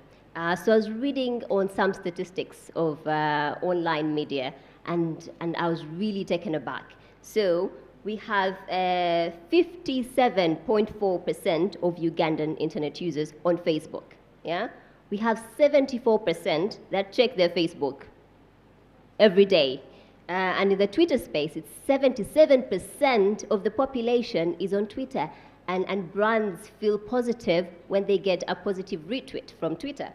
90% is on Instagram, and that's mostly the young generation, which I think our former speaker, that's an audience that they've targeted in creating content around that. And just in the general population, which is 7.7 billion, 60% of that is young people, which again seems to be the target audience of this online space. So these statistics to a country that's, I think by this year we're at around 46.4 in our population, and we have 25.2 in the urban center, which is where I feel like online media is really the place. So today, as we discuss and kind of map up those opportunities in this space, I would just like to understand from your perspective and your journeys, what are the ways? So we talk about leveraging online media, but what does that really mean from your experience? I'll start with Robert because you're closer. Thank you. So, thanks, and I'm glad that you started with painting a picture of the numbers. And one of the bigger challenges we have in this part of the world is being able to collect data, to be able to get the correct facts about everything, really, pretty much. And online media or digital itself is one platform or one ecosystem which thoroughly and entirely depends on data and our ability to collect it and our ability to use it after it's been collected. The challenge we have is that we struggle to be able to collect that data. So digital in itself becomes limited if you can't collect data, even if it's just about the size of the number of users. Because today, there are various different sources you look at, give you different sources about the number of people who actually use internet in Uganda. UCC has their own numbers, some certain international tools have their own numbers, and it's always a struggle. So I spoke about TBWA, and I mentioned the fact that we're an IMC agency. IMC means we do integrated marketing. Our job is to make sure that the brands that we support as clients are establishing the right connections with the audiences or the consumers they seek to reach.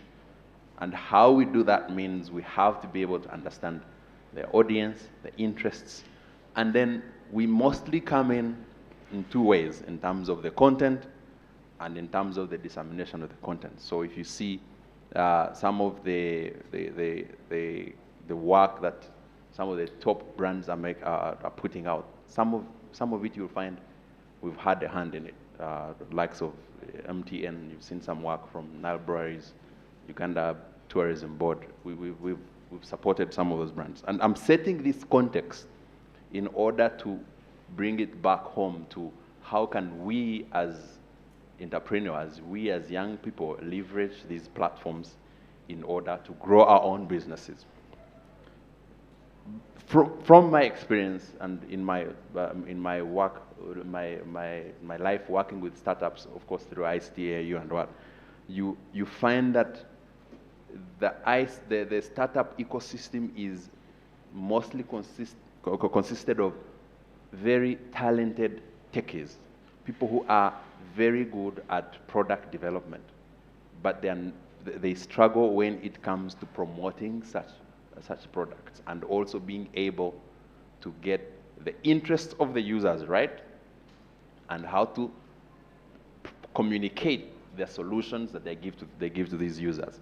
So digital is the one single platform that gives you an opportunity to bridge that gap. Where in 2009, when we first printed PC Tech magazine, you would find that would print 1,000, 1,500 copies and distribute them. How many people can you reach? Even if each magazine is read by 3 people, you find that really you're not reaching 10,000 people per month. Yet, if you use social media or digital, or you look at, when we went online, you look at the numbers of people going to PC Tech through the website and reading each article, each individual article, you find that the numbers you would estimate to have reached with print are the same numbers you're probably reaching per day. That time it was per month.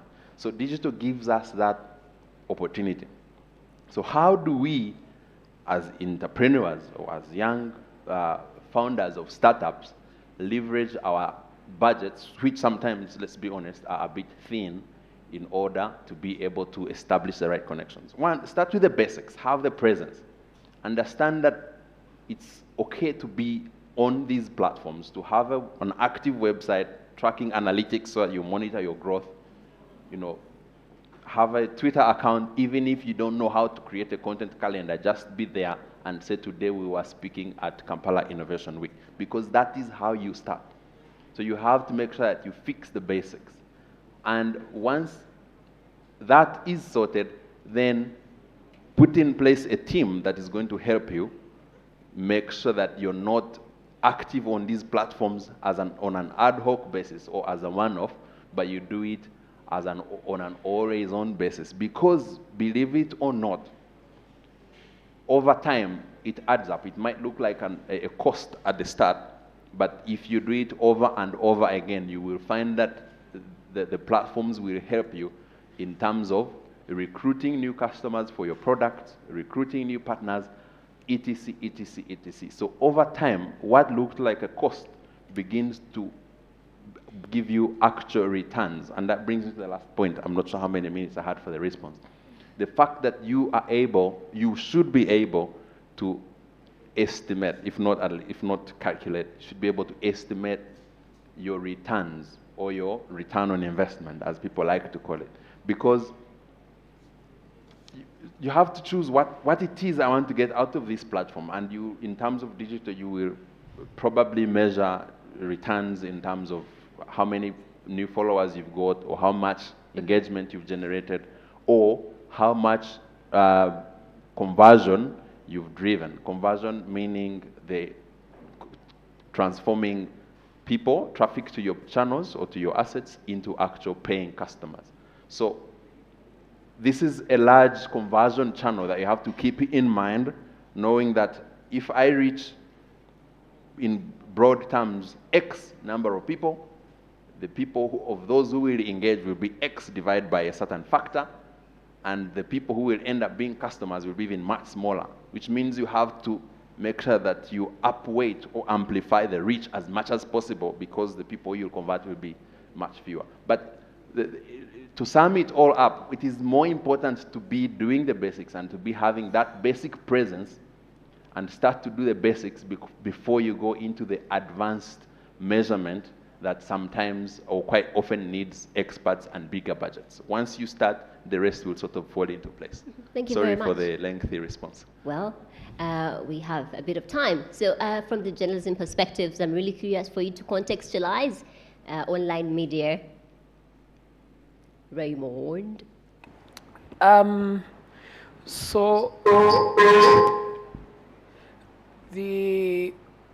traditional media, the perspective on online media has always been, first of all, that they are spoiling our breakfast, which is the sense that they are taking away viewers that you very much have wanted. from the onset around 2011, 2012, actually, a lot of online media just used to rewrite what was in the paper and own that content, make it their own. But there's been a level of competition. So 2 years ago, which is how I ended up where I am, 2 years ago, the Nation Media Group decided to move towards digital subscriptions because we realized there's a growing middle class in Africa, people who can actually pay for content, and if you give them prime content, then they're willing and ready to pay for it. And as we started to move along that journey, we started to ask ourselves really hard questions. The online traffic in Uganda, and this is something they don't tell you, but the online traffic to Uganda is to betting sites, to pornography sites, and then to the Daily Monitor.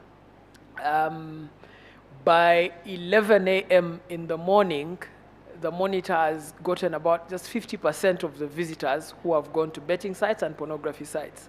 So in essence, you can see the kind of competition we're up against.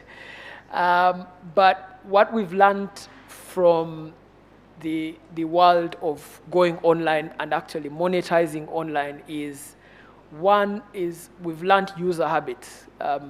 What do users in Uganda, how do they engage with content? So we've learned to make short summaries of stories at the top of every story because you have a snap generation that has been already programmed. They're watching a WhatsApp video of 30 seconds. They're doing Snapchats of 30 seconds and Instagram stories of 30 seconds. So their general attention span has become much shorter. Yeah. So we've also learned to work within that short time frame and grab their attention. We've learned that there's prime markets in Africa. Prime markets in the sense that there are people actually willing to pay money to engage with other Africans. And we've sort of created content for those ones on their own. We've also learned that a lot of Africa's market runs on opinions. So people want to hear what their friends have to say about other things. So we've opened up opinion spaces and we've made those prime content. So people are actually paying to read columns. They're paying to read knowledge. If, for example, Albert is writing about the journey of online media, that's stuff that we can contextualize. It's also helped us internally look at how to value our staff members because if you have a columnist that's bringing you 1.6 million readers, you don't pay them the same as someone bringing you 500 readers. And we've learned from user behavior who should be paid how much and how to value them. It's what on the online world people call influencers. We've also learned that advertisers are shady. Particularly the big name advertisers, they're really shady. And this is how we learned. 8 years ago, the amounts of money that big telecom companies used to pay us for putting adverts on our websites has more than halved. It's not even 30%. Albert actually controls those budgets, so he knows. It's less than 30% of what they pay us now. So we've learned that they're targeting audiences, and our job is to attract those audiences and sell those audiences to the advertiser. But because we've learned that they're shady, we've also learned to monetize the people that we target as our audiences. So if I go to MTN now, I'm not asking them to advertise on Nation. I'm asking them, if you want to advertise on Nation Prime in this column that attracts 1.5 million people, this is the price tag. But if you're giving me this small money, I will put your advert in general ads where you'll have 300 viewers and the like. So we've also learned that about user behavior. The other thing that we've learned about online is the nature of interest has sort of changed. People are interested in peri-urban content. We've realized a lot of the audiences that's coming to us are interested in peri-urban content. So you won't believe it, but there are stories on politics that we think are a big hit, and then on that day you realize this thing about fashion is actually a big hit.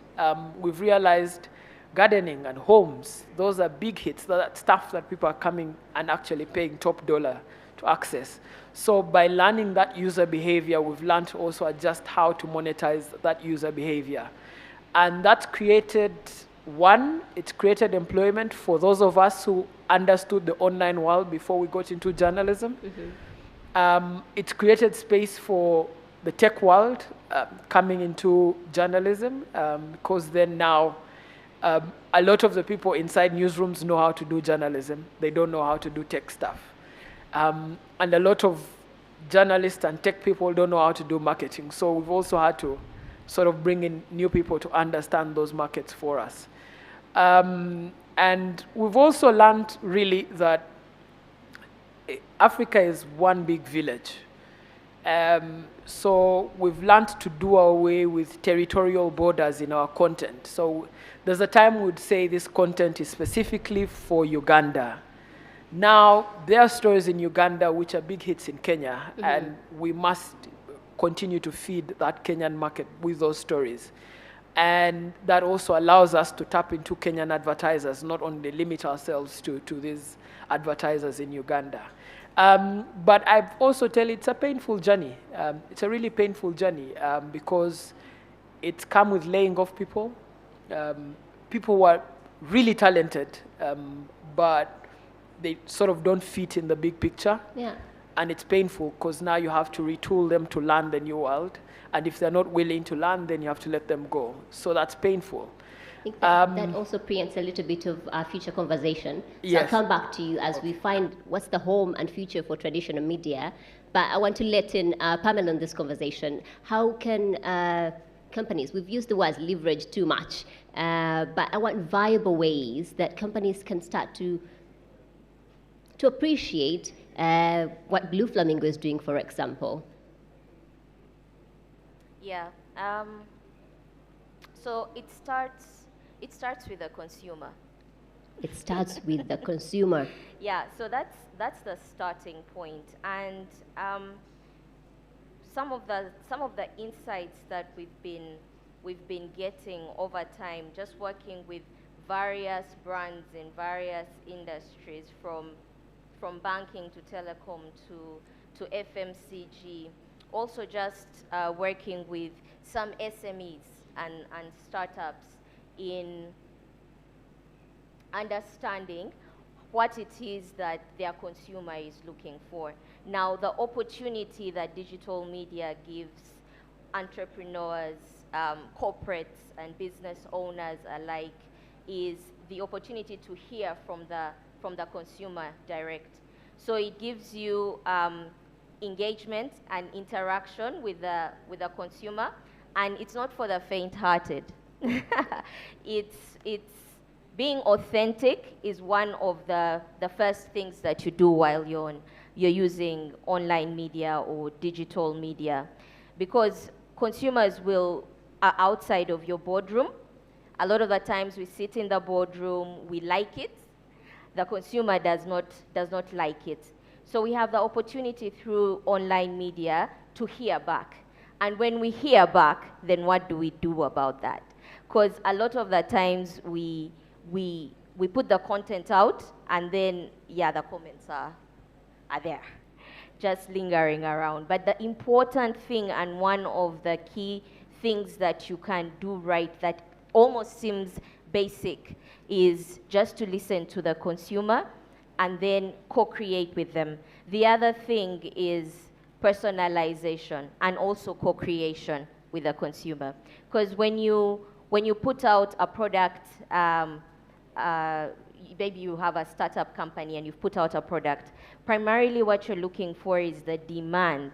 So what do people have to say about what you've put out? They are able to create with you. Every time you put out a beta test, I think if we are all, I don't want to say we are all users, most of us are users of social media, right? How many times do you have to wait for this huge launch event from Facebook or WhatsApp to know that they have changed their interface? Almost never, right? You are there using your Facebook as usual, going through your timeline, and you're asked about your experience. You ask, what do you think about the new Facebook look? And you can give feedback, right? And that is how Facebook makes the decision, right? And just applying that same kind of model to your business would be very, very useful in getting you your goals. Then being able to take technology advancements and make them your own, right? You don't have to start from scratch. You don't have to create a whole social media platform for yourself. All this technology has been put out there and accessible for you online to just leverage and make your own, right? When you make your Facebook page, you know, you have to be polite and there are rules, but at the end of the day, you're the one who tells us who you are, and you are able to curate the right kind of content to portray that, right? And then you can, so that element of personalization and co-creation is also very useful and is also cost-effective and efficient. Yeah, that's it. Yeah, I think you've quickly gone into giving us some tips and hacks, but Albert had some feedback. Yes, Raymond said advertisers are shady, and that may be a direct attack on the other two panelists. And I wanted to respond, one, because it's actually part of the story today. Advertising 10 years ago is not the same as advertising now because of the rise of digital and the fact that we now are able to decide that if I am speaking to people in this room, I would like to talk to just the people on the left-hand side and not on the right-hand side. Whereas 10 years ago, the media owner would have said, I'm going to put a billboard here on this screen. Right now, I don't need all this real estate. I can just target the 5 people who are here because I have identified them as the customers that are of interest to me. And that, if you are in the media or if you're in publishing, you will find that very limiting and also, you know, constraining in terms of your revenue because you have real estate that you need to customize. I mean, you need to sell, but you can't necessarily, advertisers can't buy the way they used to years ago. And credit to Nation Media, I know, especially around the Daily Monitor platform, and Raymond touched on it, they've been able to innovate their propositions to the different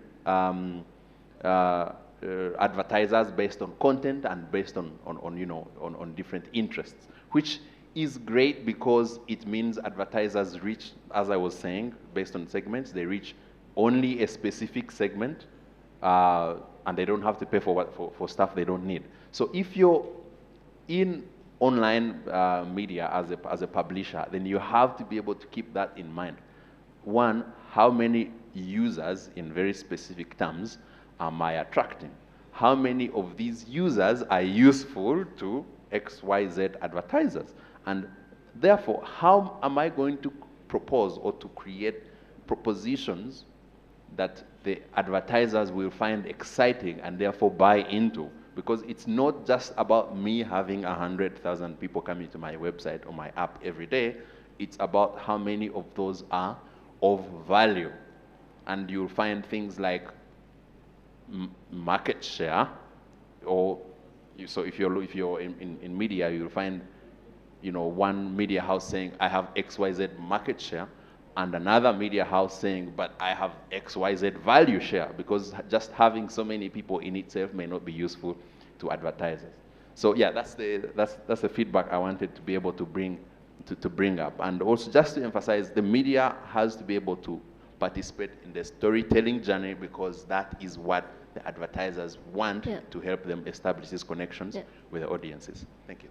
I made a disclaimer at the beginning that I am traditional and really being pushed into this online space. So I like that they chose me for this panel so I can poke them a lot. I really like that you say co-creation, because that speaks to my heart, and also it brings humanness to this black hole of online media that we need to talk about debunking that, while it's a great tool, it's also a scary place, yeah? You have people like myself with 5 followers, and they're all my family members. And so let's talk about positioning, and let's really contextualize it to Uganda, right? And our audience, which is probably startups and business owners, so maybe they're like myself, and in terms of their company has this many followers and it's their 5 clients that they've serviced, and they're looking for ways, how do I really play in this place? What's the starting point that's practical so I can grow to appreciate further they will have a whole digital marketing, and they come to probably hire you guys who are quite fancy for us. So you could start. Okay, thanks, Jean.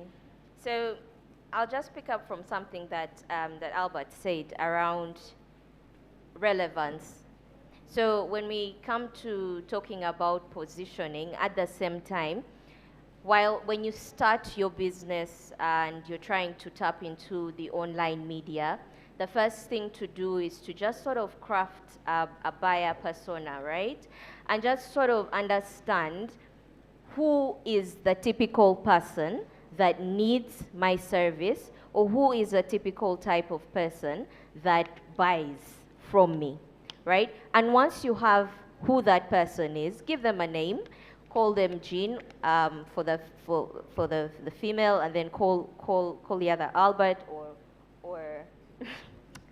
or Raymond, and then start to make your brand a kind of brand that they can resonate with, that speaks their language, that sounds like them, that behaves the way they would behave. Now, again, it's not to overthink it, because a lot of times, we don't like what we don't understand. Ginger said, I'm going to ask really hard questions, because we don't like what we understand. We don't understand. We don't want to push ourselves out of our comfort zone. But here is the thing, to appreciate that on online media, everything is made easy. That's the first thing to sort of understand, that there is so many resources that you have access to on online media. We are currently streaming live and sharing knowledge and information, right? Tapping into those kinds of opportunities also help you as you get started on digital media. So once you have understood who is the person that I am looking for, then focus on them, right? There is a huge temptation for us as we start our businesses, even as for marketers, competitor analysis. Yeah. And now it's all there online, and people are going to say, I hate your logo and all those things. Exactly. And it's terrifying.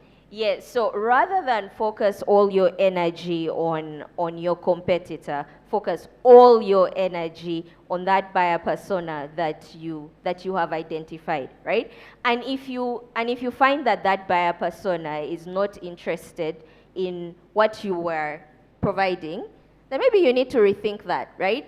Because don't be too attached. Don't get attached. That's what I like to tell people these days, because things move so quickly. Right?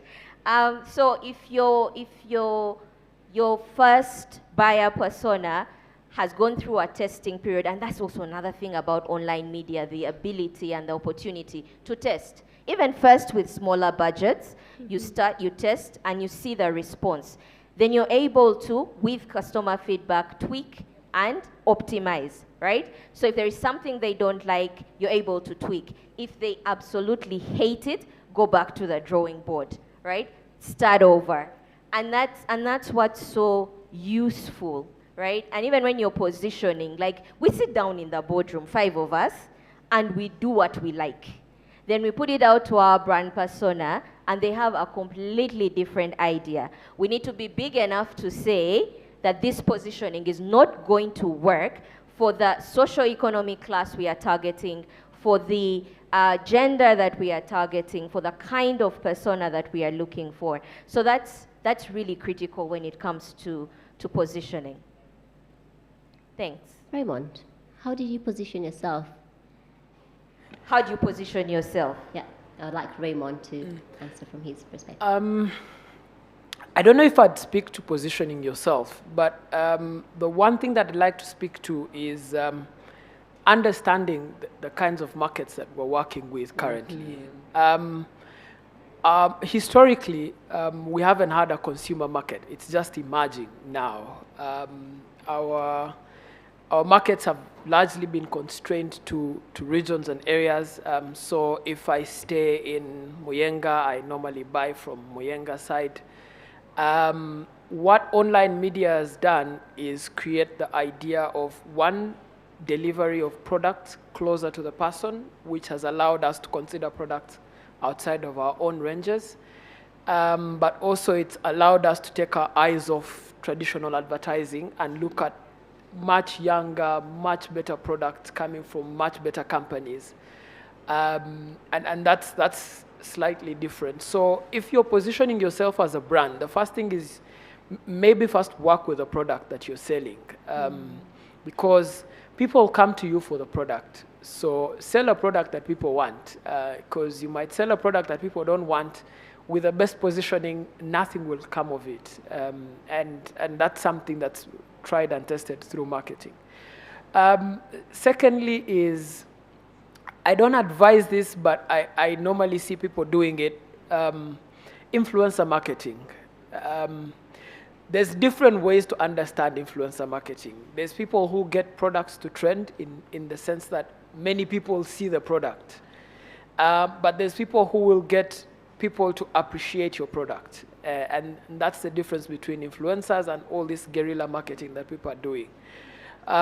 So get people who understand your product, who can speak to its best qualities, and let them, through their journey of speaking, cultivate for you a market of people that will want your product. There was a time when, we sell journalism. Part of it is because it's a public duty, so people buy the paper anyway, whether it's crap or not.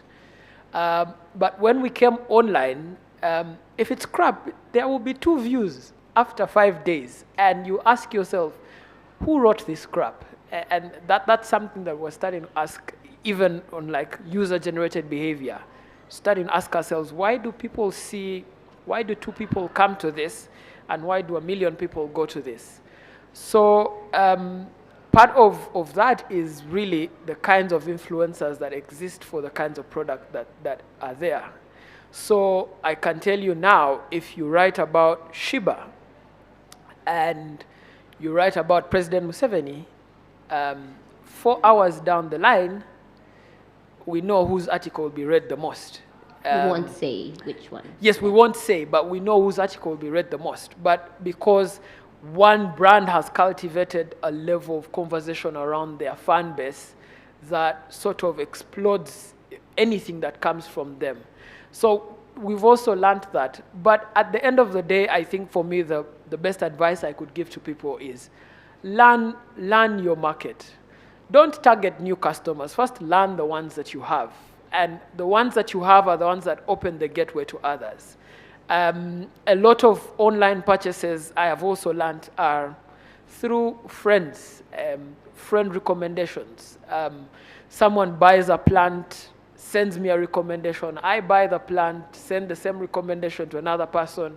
Another person is Instagramming, and another person sees it, says, oh, this is a lovely plant. Where did you get it from?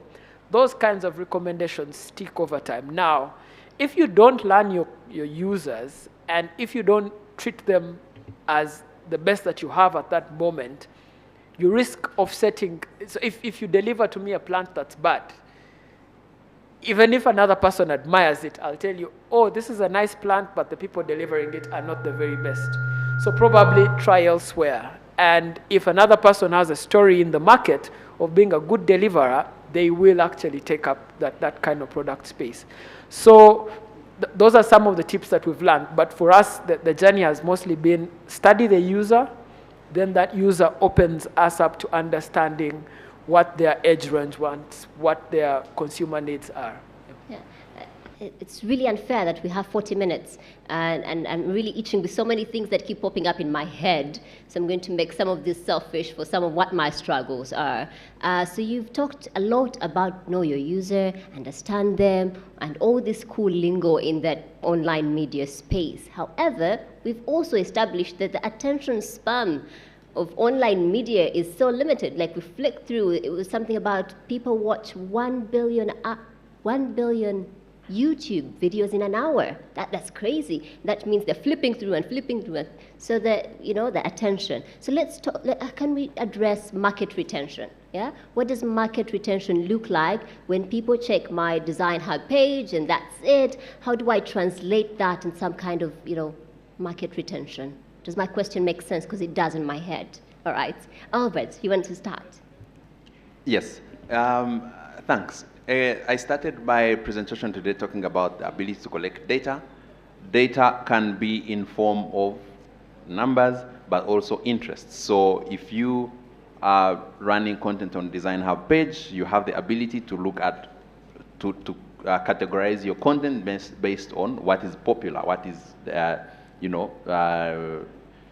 what is of interest to your users. And then you continue to develop, to craft your next content pieces based on what is popular. Let me give you an example.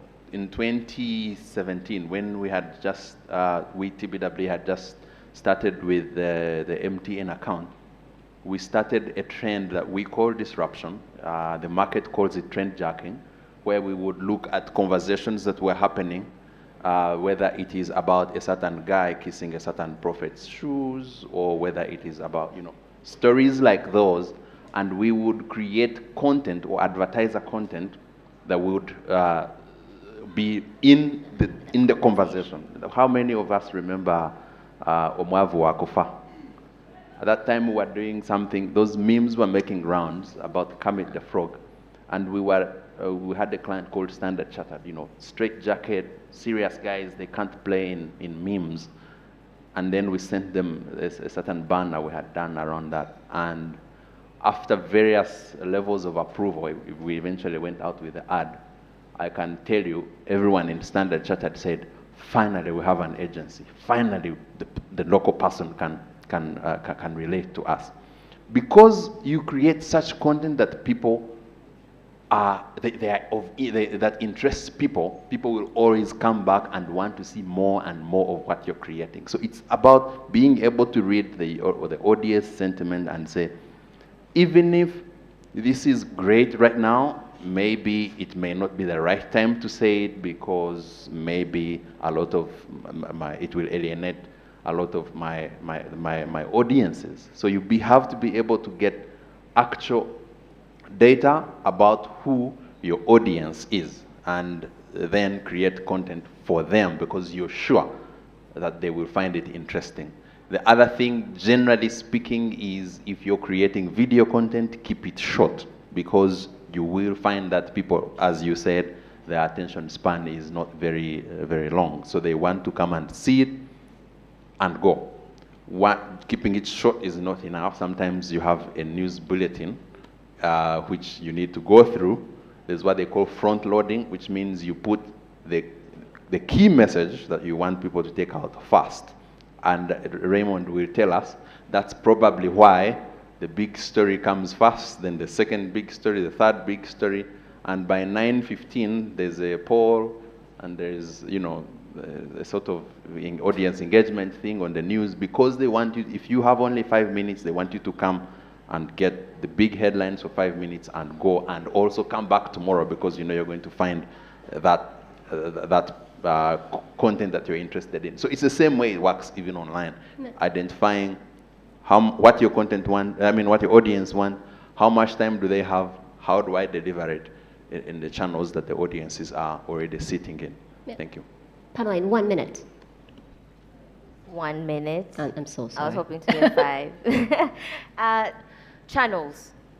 The channels they vary. So depending on which point your consumer is at in their consumer journey, where they're just finding out about you, or they would like to know more, or they are ready to buy, that's what also guides you. So you just sort of craft your content strategy to address that as well. To know that, okay, if I am just going through the news feed, all I need is a few minutes, but there is a full episode. If we are to use video as an example, right? You have snippets from a full long form video of even up to, I don't know how many minutes, but you have the short form available as well. So depending on how prepared I am to watch your full form video, pick what I want. And that's how you sort of retain your customers in their respective levels. Thank you. Do you have anything to add to that? Just bear with me very shortly as I explain something to you. In societies where literacy rates are low, the society is hierarchical in the sense that the ones that are able to get to the top of society then determine for the rest below them what should happen. That is what 90s Uganda was. If the father says, we are buying Blue Band, we are all eating Blue Band. Now, what's happened is we have a generation of tinkerers, people who've actually gone to school who are able to make their own decisions on a day-to-day basis. And that's like sort of turned around the way consumption trends are. So even when at like Nation Media were concerned that the attention span is 30 seconds, we're also aware that the people who watch 30-second Snapchat videos are watching 1 hour, 2 hour, 6 hour Netflix series. So it's understanding why are they deciding to continue watching this movie and series. So we've learned about keystrokes. So we now know after 1 minute, we switch scenes, we switch shots. And it's something that we're teaching our staff, that if you're shooting a news story that's 5 minutes long, if you continue with one shot, people will get bored and move on. So have Albert speak for 30 seconds, move on, let's see the room, have another person speak for 30 seconds. That way you keep the attention span and you keep them alive. Now, we are more worried about the generation below us, which is the Gen Zs. We were tinkerers. That generation has its own problems altogether, and they have their own problems also around consumption trends. Kids now determine for their parents what should be purchased in the home. They don't have the money, but they are the ones that you need to advertise to so that the money can be released. So we're also aware of those kinds of people. So like Nation, we have a segment now called Nation Puzzle. It's one of the instant hits. And it's kids coming on the weekend and telling their parents, give me your phone, I want to play the Nation Puzzle. And we're realizing on Saturday, between 8 and 11, we have a spike in traffic on puzzles, and it's not the user that we thought that person is. So we are tracking Albert. He's a father of 4 kids, and he has a family. He's the one we've been advertising to. But we know that on Saturday between 8 to 11, we are advertising to Albert's son. And that's different. So it also comes with like understanding how consumption trends are working in the market, but also understanding how society is changing and how quickly it's changing. Thank you very much. Now I also realize that I can't just have a Twitter account and suddenly there's going to be so many people following me, and putting the work to those that are already here. The persona part was really, really interesting. So I'm trying to figure out a way to wrap all my questions in one so we can wrap up, but it's difficult. One, what do you think is the future of traditional media? And where do you see the opportunities of, traditional media and online media?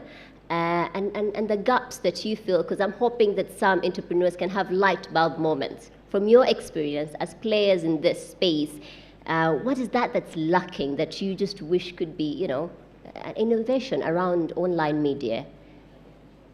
Whew, that was a mouthful of questions, so good luck remembering. If I'm going fast, I probably don't have as much authority to speak about traditional media as Raymond does, but I speak about traditional media as somebody who is in the ecosystem, at least from the side of advertising. I think, I can't remember when I last read a newspaper, for example. I noticed that the time I spend watching TV is also reducing so much, apart from the weekend football. So the problem, therefore, is that I suspect I'm not the only one. I think that we find that a lot of people's behavior has shifted away from those traditional channels and traditional ways of consuming, media into more modern ones. So I think, before I go to I think that, however, having said that, traditional media has a role that they play that may not go away. Because the more publishing or journalism gets decentralized through the power of a mobile phone and a Twitter account to each one of us, the greater the risk of false or fake news grows. So traditional media will always play the role of being the trusted source, the verified source. And I think that position or that view is not under threat.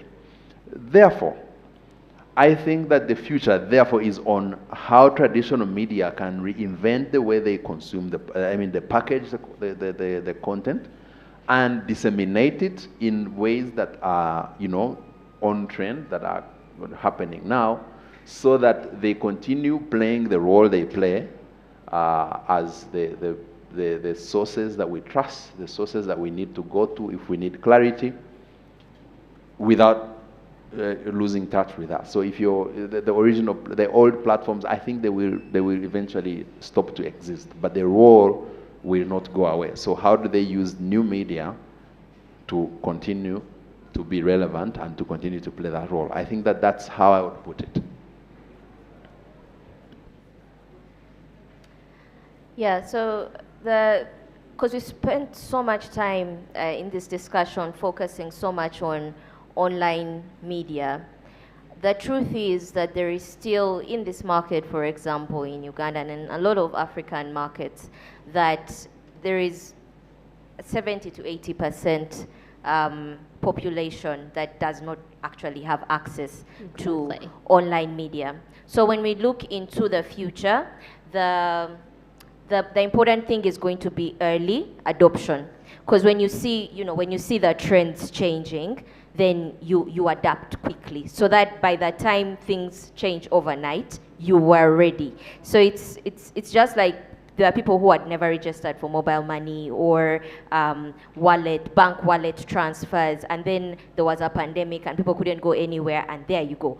So as long as you have the structures in place to plan for the future, then that's the really important thing. Just being able to have the right elements in place for early adoption. The other opportunities that they are in mainstream media is just engagement and interaction, because there is someone out there who's coming up with new technology every day. Embrace it. Test it, try it out. From NFT technology to interactive billboards to, there are countries where you stand in front of, who pays model fees? No one. Like, everyone who uses my brand can be a model on my billboard. As long as I drive through the car wash, I'm on the billboard. Yay, it's me. Or I drive through the KFC. I can see myself. So that also engagement, and people like being part of something, right? So just putting those into consideration as well. Thanks. So traditional media is like a cancerous patient. They eventually die. But you hold on. We are in what you call the vegetative state. Our first stage of cancer was the rise of online media. The second stage was social media. Now we're at the third stage where, you have democracy and access to information for everyone. The fourth stage, which is eventually where we think that traditional media will die, is the price of data. And there's a lot of work going on across the 4 governments that surround the seaport to put a seaport cable there. If that ever happens and the price of data comes down, we can as well count traditional media as dead. So in the boardrooms when we're planning, what we like to say is we are like the post office. The email exists. People send tons and tons of email, but once in their lifetime, they will need a post office number, and they'll come back. It doesn't mean that the post office makes money. It just means that once in a lifetime, people come back. And one of those post office moments was the recent bomb attacks. Everyone wasn't believing what their online media was telling them, and they were waiting for the paper to explain to them what had happened. And indeed, on that day, we printed twice the copies we normally print and sold out. But those days are few and far in between. The other days are days when government has like silly government policy where they switch off internet, then we are the ones in business. But those happen once, a few in betweens there. So, like I said, traditional media is a cancerous patient. We love them, they're in a vegetative state, but they eventually die. And the only way now is to work with this new emerging online media and command respect on that online media. What we have as, say, multipliers in the industry is that, one, we have thorough editorial checks, so our chances of making mistakes are far fewer than other online media platforms. What we also have is we have a lot of people across the continent writing for us. And that scale allows us to tell stories from Nigeria, it allows us to tell stories from Cameroon, it allows us to tell stories from Tunisia, and it sort of gives a village, the sense of the village that it has. And those are the things that will make us stick, but there are other innovations that I'm working with that aren't nation media that I see are a threat to nation media, which I don't mention to them because they might sack me. There are, yes, there are publication platforms. I know journalists who've gotten together and sort of said, look here, we all publish for established media houses, so we can create blogs of our own to tell like sort of different longer form explanatory pieces for each other. So there's a new and emerging media called Tortoise Media, which is really doing a great deal of explanatory storytelling. Because we know how audiences work, we know how they consume information, and we sell to them information on the long haul. The only crisis is that we don't attract advertisers because advertisers then demand of you what you should. Yes, yeah. No, they demand of you what you should publish at the end of the day. So honestly, I don't want anyone to hold on to traditional media and say, this is the lifeline and the future. Traditional media is going to die. By the time the Gen Zs produce their kids, it will be in its full coffin with some soil on it. So let's not mourn it very long. Let it allow us to die. Yeah. Thank you very much. So just two questions from the audience, because we can talk about online media for a while, and I still had so many questions buzzing in my head. One question, I think I'm going to send this to Pamela. Have you raised any capital for Blue Flamingo? What has that journey looked like for investors to be interested in putting their money in online media, which is definitely a new trend in Africa as we're still, transitioning to that online space? Is my question clear? Raising capital for an online media digital company like Blue Flamingo? Yeah, that's a great question, Jean. And one of the key things that we have invested in is Go Digital, which is a platform that enables the SME or the ordinary person, whether you're a plumber or an electrician, or to leverage the opportunities that they are in Go Digital, in online media, as far as reaching a market is concerned. So I would say that's one of the key focus areas that is worth investing in, because it gives scale, which is a much needed element when it comes to African markets. We did a survey at around the start of the pandemic, where we're asking guys, what are you worried about? And a lot of feedback came through from business owners saying to us that they are worried that it is just too expensive to digitize their business. Yeah. So just being able to create that platform that just gives a scale and enables people to tap into an online customer, and as time goes on, grow, is one of the key things that we've been able to raise. Have you raised any capital for you?